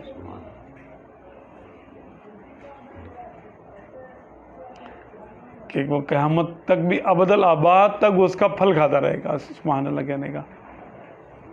اور یہ نیکی جو یہ جو بادشاہت ہے یہ تو چند دنوں کی ہیں، اس کے بعد جیسے زندگی دنیا کی زندگی ختم ہوتی ہے تو یہ بادشاہت بھی ختم ہو جائے گی. یہ اس کی دعا اس کی تمنا کرنی چاہیے جیسے کہ بندے ہونے کی. اللہ مجھے ہاں بالکل، جو بندہ ہے جو جو جو تجھ کو پسند آتا ہے، اللہ تعالیٰ جو مجھے حقیقی معنوں میں بندہ بنا. یہ سب سے بڑی دعا ہے. بندے کا سب سے بڑا مقام بندگی ہے، کیونکہ یہ اپنی حقیقت کو پہنچ گیا اور حقیقت کو اس نے پہچان لیا. تو من عرف نفسہ فقد عرف ربہ، اس کو رب کی معرفت اب حاصل ہوئی کہ اس نے اپنے نفس کی معرفت حاصل کر لی. نفس کی معرفت کیا ہے؟ کہ یہ بندہ ہے، اور بندہ کیا ہے؟ نہ کچھ نہیں ہے، نہ اپنی ذات میں، نہ اپنی صفات میں، نہ اپنے افعال میں، نہ اپنے اسما میں، نہ اپنے ظاہر میں، نہ اپنے باطن میں. عدم محض ہے، اپنی حقیقت کے اعتبار سے یہ عدم ہے. اس کو جو وجود بخشا ہے وہ رب نے بخشا ہے. بس جتنا بھی ہے وہ رب کا دیا ہوا ہے. تو اپنا تو کچھ بھی نہ ہوا تو جھگڑا کس بات کا ہوگا پھر؟ جو اس پر آ جائے گا کہ میرا تو کچھ ہے ہی نہیں، میں خود اپنا نہیں ہوں، میں تو خود کسی کا ہوں، تو وہ بندہ ہو گیا. بس اتنا سمجھ لینا، اس پہ یقین کر لینا، یہ معرفت ہے. کشف و کرامت سے تو یہ چیز چھپ جاتی ہے نا بندے سے، تو آزمائش ہوئی کہ نہ ہوئی؟ بالکل اب سمجھ میں آیا. جب وہ بندہ مردے زندہ کر رہا ہے ہاں پھر تو کیسے تو اس کے لیے آزمائش ہوگی نا بیچارے کے لیے، کہ اس کا نفس اس بات پہ اب راضی ہوگا کہ تو کچھ نہیں کر سکتا. میں مردے زندہ کر رہا ہوں. ایک بات ہے، آزمائش میں آ گیا نا، جی تو کشف و کرامت کے ظاہر کرنے کو بڑا معیوب سمجھتے ہیں بزرگ، کہ یہ کس مصیبت میں مبتلا کرنا چاہ رہے ہو مجھے، جاؤ یہاں سے.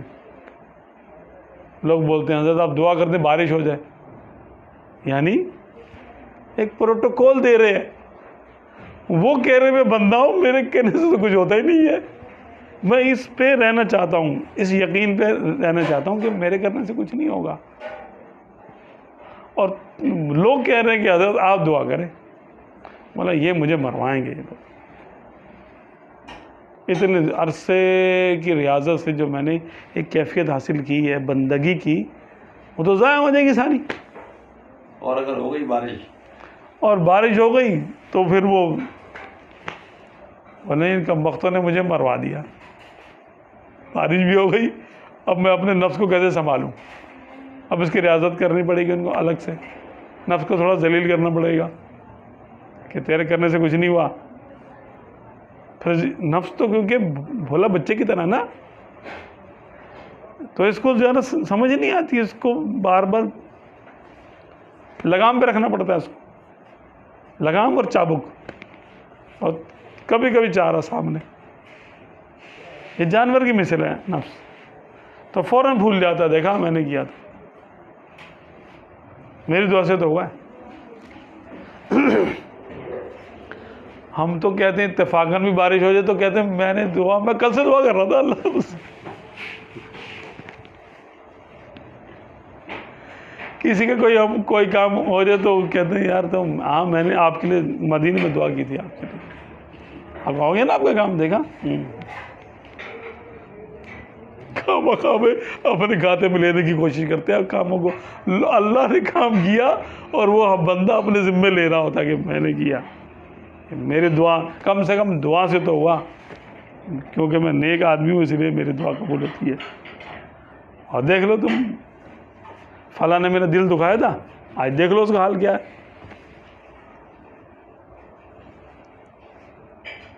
یہ غفلت سے نکلے ہوئے جملے ہیں ہمارے, یہ بتاتے ہیں کہ یہ بندہ نہیں ہے, ابھی یہ بندے کا پتر نہیں بنا, ابھی یہ بڑے غفلت میں, بہت دور ہے, ابھی معرفت سے بہت دور قدم ہے اس کا. یہ یقین حاصل ہو جانا کہ میں کچھ نہیں ہوں, یہ بندگی ہے. کہاں سے حاصل ہوگا یار؟ ہم لوگ تو اب ہر بات میں تو میں کر رہے ہوتے ہیں, ہر بات میں نے بولا, میں نے کہا, میں نے کیا, میں کا لفظ بول رہے ہوتے ہیں.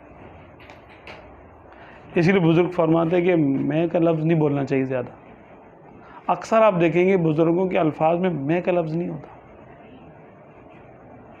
کبھی کبھار وہ ہم کر کے بات کر دیتے ہیں, گویا سب لوگ, بھائی ہم لوگ یہاں محفل کر رہے ہیں, ہم لوگوں نے یوں کیا, ہم لوگوں نے حج کیا, ہم لوگوں نے فلانا کیا, ہم کر کے بات کریں گے. وہ میں کا لفظ نہیں بولتے. میں ذرا انانیت ہے تھوڑی, یہ انانیت میں یہ سپرلیٹو ڈگری ہے اس کی, میں کی,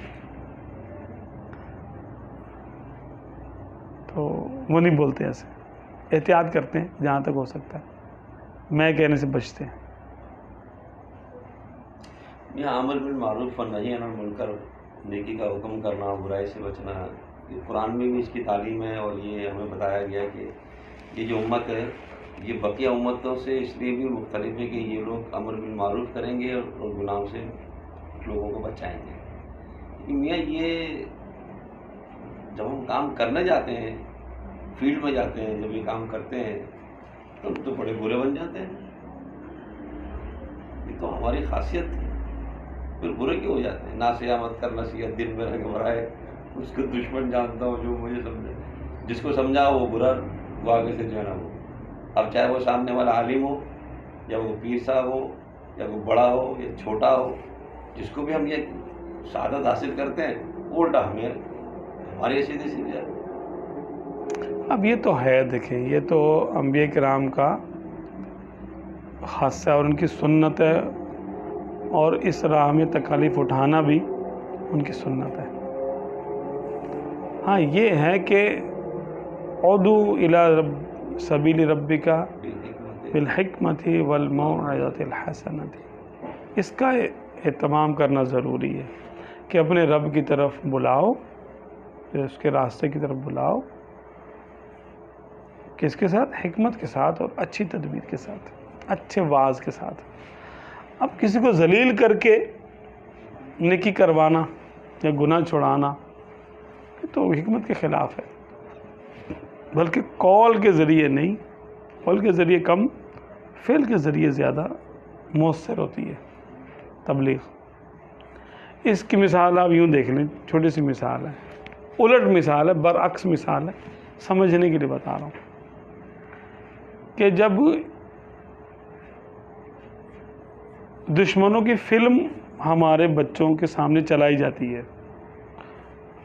تو فلم میں سے کوئی نکل کے یہ نہیں کہتا کہ تم بال ایسے رکھو, کپڑے ایسے پہنو, وہ کر کے دکھا رہا ہوتا ہے بس. فلم کا ہر کیریکٹر کر کے دکھا رہا ہوتا ہے اور دیکھنے والے خود بخود عمل کر رہے ہوتے ہیں بغیر اس کے کہے. کہتے ہیں یار ہیرو نے بال ایسے رکھے تھے میں بھی رکھوں گا, ہیرو نے گھڑی ایسی پہنی تھی میں بھی پہنوں گا, ہیروئن نے یہ کیا تھا, عورتیں کہتی ہیں ہم بھی ایسے کر لیں. اور اس ہیروئن نے تو نہیں بولا کہ تم بھی ایسے کرو. بھائی ہیروئن عام طور پہ یہ جو ایکٹر وغیرہ ہوتے ہیں یہ بھانڈ ہوتے ہیں, میراثی ہوتے ہیں, کوئی ان کی عزت نہیں ہوتی کہیں پہ. اپنے لوگوں میں بھی ان کی اتنی زیادہ عزت نہیں ہوتی, عزت نہیں کرتے ان کی, فالو کر رہے ہیں ان کو. کیوں فالو کر رہے ہیں؟ دیکھتے ہیں نا ان کو کرتے ہوئے, تو دیکھنے کا بڑا اثر ہوتا ہے. حضرت عمر فاروق اعظم رضی اللہ تعالیٰ عنہ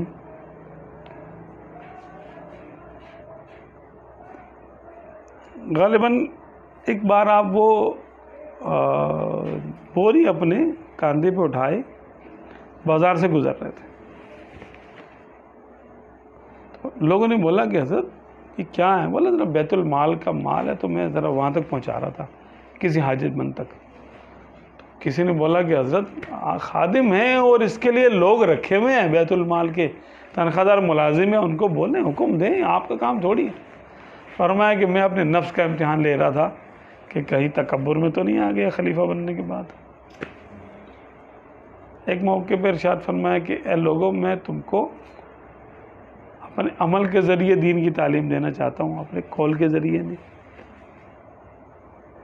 تو ایک تعلیم دینا ہے عمل کے ذریعے, ایک ہے قول کے ذریعے. بعض اوقات ضروری ہو جاتا ہے قول کے ذریعے کچھ کہنا, لیکن وہ اس کے چانس کم ہوتے ہیں, وہ کبھی کبھار موقع آتا ہے. تو دیکھیں کہ وہاں پر جو شرعی احکامات ہیں اس کے مطابق کہیں واجب ہوگا, کہیں چھوٹ ہوگی, کہیں فرض ہوگا بولنا, کہیں خاموش رہنا حکمت کے تحت ہوگا کہ مت بولو, فتنہ ہوگا بولنے سے. کہیں پر یہ ہوگا کہ بھئی بولنا واجب ہے, بولو, بتاؤ ان کو. تو جیسے جیسے وہ اس کی شرعی احکامات ہیں وہ سیکھ لے, اس کے مطابق پھر عمل کریں. اور اگر اس کی راہ میں تکلیفیں آئیں تو سمجھ لیں کہ اب مقبولیت شروع ہو گئی ہے. اللہ کی بارگاہ میں یہ امر قبول ہونا شروع ہو گیا, تبھی تو آگے سے امتحان ہو رہا ہے. رجسٹریشن ہونے کے بعد ہی امتحان شروع ہوتا ہے نا. جس کا کام رجسٹرڈ ہی نہیں ہوا اس کا امتحان بھی نہیں ہوگا. وہ کہتے ہیں کہ جی ہمیں کیا ضرورت ہے ان معاملات میں پڑھنے کی, اپنا ہم کام سے کام رکھے. جب نبیوں پر ضروری نہیں تھا, ان کا کام صرف بتانا تھا, تو ہمیں بھی کیا ضرورت ہے. اس طرح تو کوئی نہ, اللہ تو اللہ معاف کرے, جب ان پہ ضروری نہیں تھا تو ہم پر کہاں سے ضروری ہو گیا. ہاں اتنا ہی ہے کہ آپ اپنا کام کریں, بتا دیں ان کو. اب حاکم تو ہے نہیں, حاکم کے اوپر شریعت لازم کروانا اور اس پر امپلیمنٹ کرانا رٹ کے ساتھ, حکومت کے ساتھ, یہ حاکم پر فرض ہے, عوام پہ نہیں.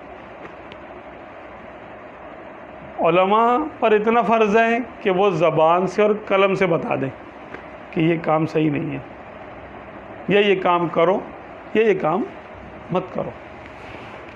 ٹھیک ہے. اور عوام کا یہ کام ہے کہ وہ اچھے کام کو اچھا سمجھیں اور اس کا ساتھ دیں, اور برے کام کو برا سمجھیں اور اس سے پیچھے ہٹیں, اس کا بائیکاٹ کریں, برا سمجھیں اس کو کہ بھئی نہیں ہم تمہارے ساتھ نہیں ہیں. یعنی برے آدمی کو اسلامی معاشرے میں سہولت نہ ملے گناہ کرنے کی. مثال کے طور پر ایک بری عورت ہے, وہ کسی شریفوں کے محلے میں جا کر اپنا کام شروع کر لیتی ہے, کوئی مکان کرائے پہ لے کر برائی کے اڈا شروع کر دیتی ہے. حکومت پہ واجب ہے کہ اس کو بائی فورس ختم کرے. علماء کو پتہ چلے تو ان کا ہے کہ وہ فتویٰ دیں اور وہ لوگوں کو منع کریں, بھئی ان کے پاس نہ جاؤ, اس کے شر سے بچائیں. ان پہ یہ لازم نہیں ہے کہ جا کر اسے لڑیں اور جا کے بولے تو نکل یہاں سے, اور یہ وہ سارا اس کے خلاف مارا پیٹی شروع کر دیں. یہ نہیں ہے. اپنا قول اور یعنی قلم سے اور زبان سے اس کو سمجھائیں گے اور اس تک پیغام پہنچائیں گے شریعت کا کہ بھئی نہیں کرو, اور حکمرانوں کو بولیں گے بھئی ان کو صحیح کرو, ہٹاؤ اس کو یہاں سے, یہاں پہ کیا کر رہی ہے. اور عوام کا کام یہ ہے کہ اس کو فیسیلیٹیٹ نہ ہونے دیں, اپنے محلے میں اس کے قدم نہ ٹکنے دیں. تو اس کے بائیکاٹ کریں. ایسے شراب خانے کا حکم ہے, ایسے ہر برائی کے اڈے کا حکم ہے. خاندان کے لیے بھی یہ حکم ہے کہ جس خاندان میں کوئی برائی آئے تو خاندان والے بائیکاٹ کریں اس کو. اب تو خیر اس زمانے میں تو ہم یہ باتیں کریں شرعی احکامات ہیں, لیکن ان کے کرنے کا اب موسم کہیں نظر نہیں آتا الا ماشاء اللہ. جو کرے گا وہ اکیلا ہو جائے گا, جو بائیکاٹ کرے گا تو سب اس کا بائیکاٹ کر دیں گے. چل بھائی تو ہٹ جائے یہاں سے, مول صاحب آپ کے لیے ہم نے الگ کھانا لگایا ہوا ہے, آپ وہاں جائیں کھانا کھا رہے ہیں. یہ تو ہماری شادی کی محفل ہے, یہاں تو ناچ گانا ہوگا, آپ کو کچھ کرنا ہے, عبادت کرنا تھوڑی ہے. اب یہاں پہ نکاح پڑا ہے اور گھر جائے, چلو کھانا کھانا تو کھا لو, یہاں بیٹھ جاؤ کہیں پہ بھی. غربت اسلام, اسلام کا ایک یعنی حدیث پاک میں ایک زمانہ آئے گا اسلام کا صرف نام باقی رہ جائے, صرف نام, باقی کچھ نہیں ہوگا. آپ کسی بھی گناہ کرنے والے کو گناہ سے روکتے ہوئے ڈرتے ہیں. کیوں؟ کیا وہ اچھا کام کر رہا ہے؟ کیوں ڈر رہا ہے؟ آپ کو پتہ آگے سے جواب دے دے گا, مجھے ذلیل کرے گا, مجھے بولے گا جاؤ اپنے کام سے کام رکھو, اپنا کھاتا ہوں, ایسے بولے گا. یہ تو آپ اپنے برابر والے کو, اور کسی بڑے کو تو آپ کہہ ہی نہیں سکتے. وہ تو سزا بھی دلوا دے گا آپ کو کہیں سے, کہ اس نے میرے کو کیوں اس نے روکا, مجھے کیوں بول رہا ہے, میری بے عزتی ہوتی ہے اگر اس نے مجھے ایسا کہا, لوگوں میں میری پریسٹیج خراب ہوتی ہے. تو یہ دور تو ایسا ہی ہے. اب ہم کیا کریں؟ اب جس سے جتنی قوت برداشت ہے اس کا ثواب ہے.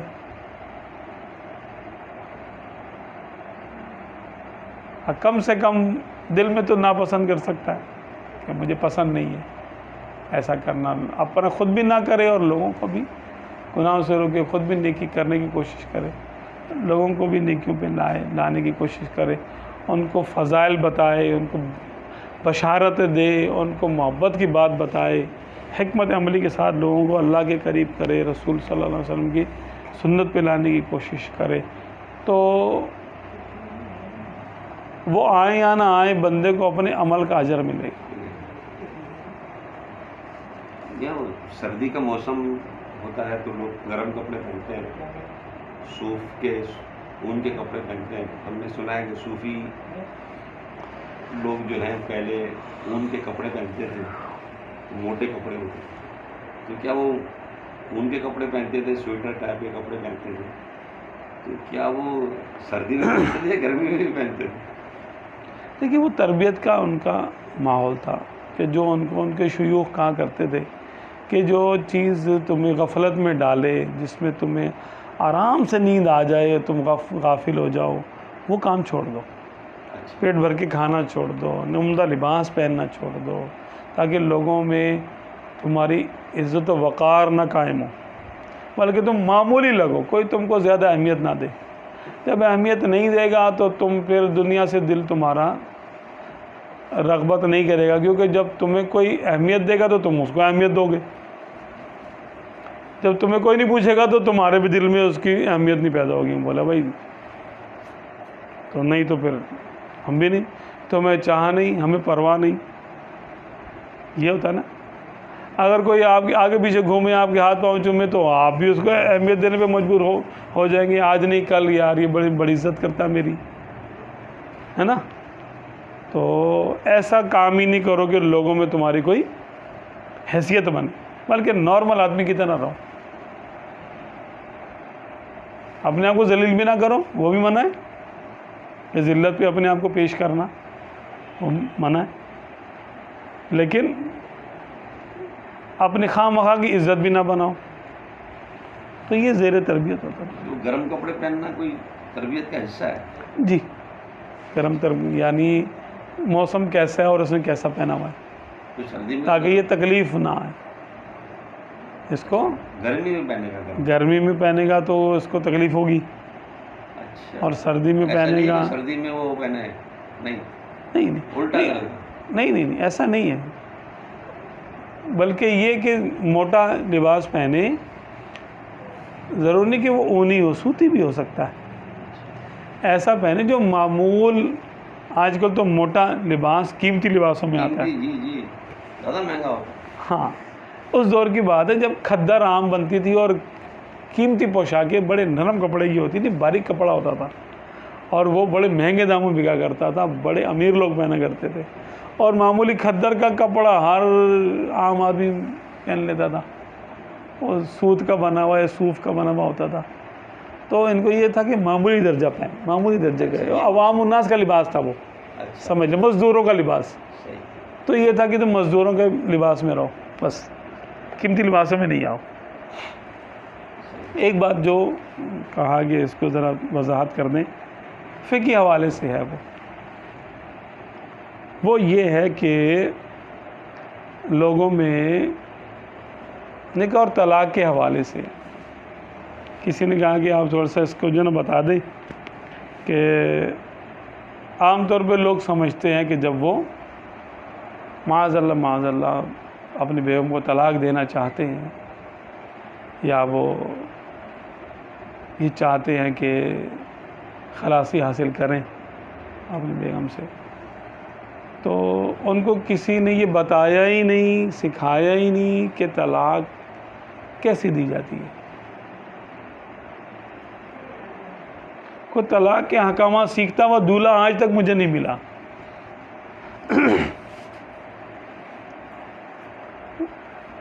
بس وہ کہتے ہیں تمہیں طلاق ہے طلاق ہے طلاق ہے، جہاں میں نے تجھے طلاق دی، 3 طلاقیں دی، 3 دفعہ کہہ دیں گے. اچھا اب اس پر اجماع ہے کہ اگر کسی نے اپنی بیگم کو 3 طلاقیں دے دیں، ایسے کہہ کے دے دی تجھے طلاق ہے طلاق ہے طلاق ہے، یعنی الگ الگ کر کے دے دی، یا یوں کہہ کے دے دی تجھے 3 طلاقیں ایک ساتھ دے دی، ٹھیک ہے، ان 2 صورتوں کی بات کریں گے. تو ان دونوں صورتوں میں 3 طلاقیں ہو جائیں گی. اہل سنت کا اس پر اجماع ہے کہ 3 ہی ہوں گی اس کی طلاقیں. خارجیوں نے، خوارج نے جو بد مذہب ہیں، انہوں نے اس میں ایک شک نکالی ہوئی ہے کہ بھئی ایک ہی مجلس ہو تو جتنی مرضی طلاقیں دے دو، ایک ہی طلاق ہوگی. حالانکہ یہ بات نہ عقل تسلیم کرتی ہے اور نہ اس کو کوئی سمجھدار آدمی سمجھے گا. کسی کو ایک ہی محفل میں 3 تھپڑ مارے اور اس کو بولیں کہ یار کیونکہ مجلس ایک ہے تو آپ اس کو ایک ہی سمجھیں، کسی کو 3 گولیاں مارے یا کسی کو 100 روپے کر کے 3 مرتبہ اس کو انعام دے دے، تو 300 انعام ہوا یا 100 انعام ہوا. یعنی تکرار کے ساتھ کوئی بھی کام کیا جائے تو وہ تکرار کے ساتھ شمار ہوگا نا. تو اب اس میں اگر کوئی شخص اللہ نہ کرے طلاق دینا چاہے تو اس تک یہ پیغام ہے کہ اس کو پتہ ہونا چاہیے 3 کا تو کبھی زبان پہ اپنے لائے نہیں، سوچے نہیں، اور 3 دفعہ بھی نہ بولیں طلاق ہے طلاق ہے طلاق ہے، نہیں بولیں، نہ بولے تجھے 3 طلاقیں، ہرگز نہ بولے ایسے. یوں بولے گا گناہ گار ہوگا، لیکن 3 ہو جائیں گی، ہوگا سخت گناہ گار، کیونکہ منع 3 طلاقیں ایک ساتھ دینا منع ہے. وہ یوں دیتے ہیں بیچارے، ان کو یہ پتہ ہی نہیں ہوتا کہ ایک طلاق سے بھی مکمل طلاق واقع ہو جاتی ہے. آپ ایک طلاق دے دیں جس کو دینا ضروری ہو، اللہ نہ کرے، تو اگر وہ طلاق دے دے گا تو ایک طلاق سے بھی مکمل طلاق واقع ہو جائے گی، اور شرعی حکم کے مطابق عدت کے بعد عورت مکمل طور پر اس کے نکاح سے نکل جائے گی. ٹھیک ہے، تو یہ ایک چھوٹی سی بات ہی، اس کو ایک فارمولہ ہے، اس کو یاد رکھیں اس سے ہزاروں معاملات آپ کے ٹھیک ہو جائیں گے. ورنہ اگر 3 طلاقیں کوئی دیتا ہے تو پھر دوبارہ اسی عورت سے وہ نکاح نہیں کر سکتا. اگر کرنا چاہے تو اب شرط یہ ہے شریعت کی، کیونکہ اس نے شریعت کی حدود کو توڑا. 3 طلاقیں کیوں دی اس نے؟ تو اب حکم یہ ہے کہ وہ عورت عدت کے بعد پہلے کسی اور شخص سے شادی کرے، پھر اگر وہ چاہے اسے طلاق لینا یا وہ طلاق دینا چاہے تو دے دے، یا اس کا انتقال ہو جاتا ہے شوہر کا، بھلے 20 سال بعد ہو. تو حقوق زوجیت کے بعد پھر یہ اپنے اس کے پاس واپس نکاح کر سکتی ہے. عدت کے بعد یہ عورت اپنے پہلے شوہر سے نکاح کر سکتی ہے. اس کو حلالے کا نام دیا جاتا ہے اور یہ حدیث شریف میں ثابت ہے. تو اس کے بغیر وہ نکاح نہیں کر سکتی اپنے پہلے شوہر سے. نہ پہلا شوہر اس کے لیے حلال ہوگا، نہ وہ اپنے پہلے شوہر کے لیے حلال ہوگی. اس لیے پہلے سے یہ سوچ لیں جو شادی شدہ افراد ہیں کہ ان کی غیرت کا معاملہ ہوتا ہے، اور عورت بھی کبھی یہاں عدت گزارے کبھی وہاں عدت گزارے، ایک کھلونا بن جاتا ہے، ایک تماشا لگ جاتا ہے. بالکل نہ کریں ایسا. ایک طلاق دے دیں اور بھول جائیں. ہو گئی ایک طلاق سے بھی، جو 3 کا کام ہو رہا ہے وہ 1 سے بھی ہو رہا ہے، کم و بیش. ٹھیک ہے.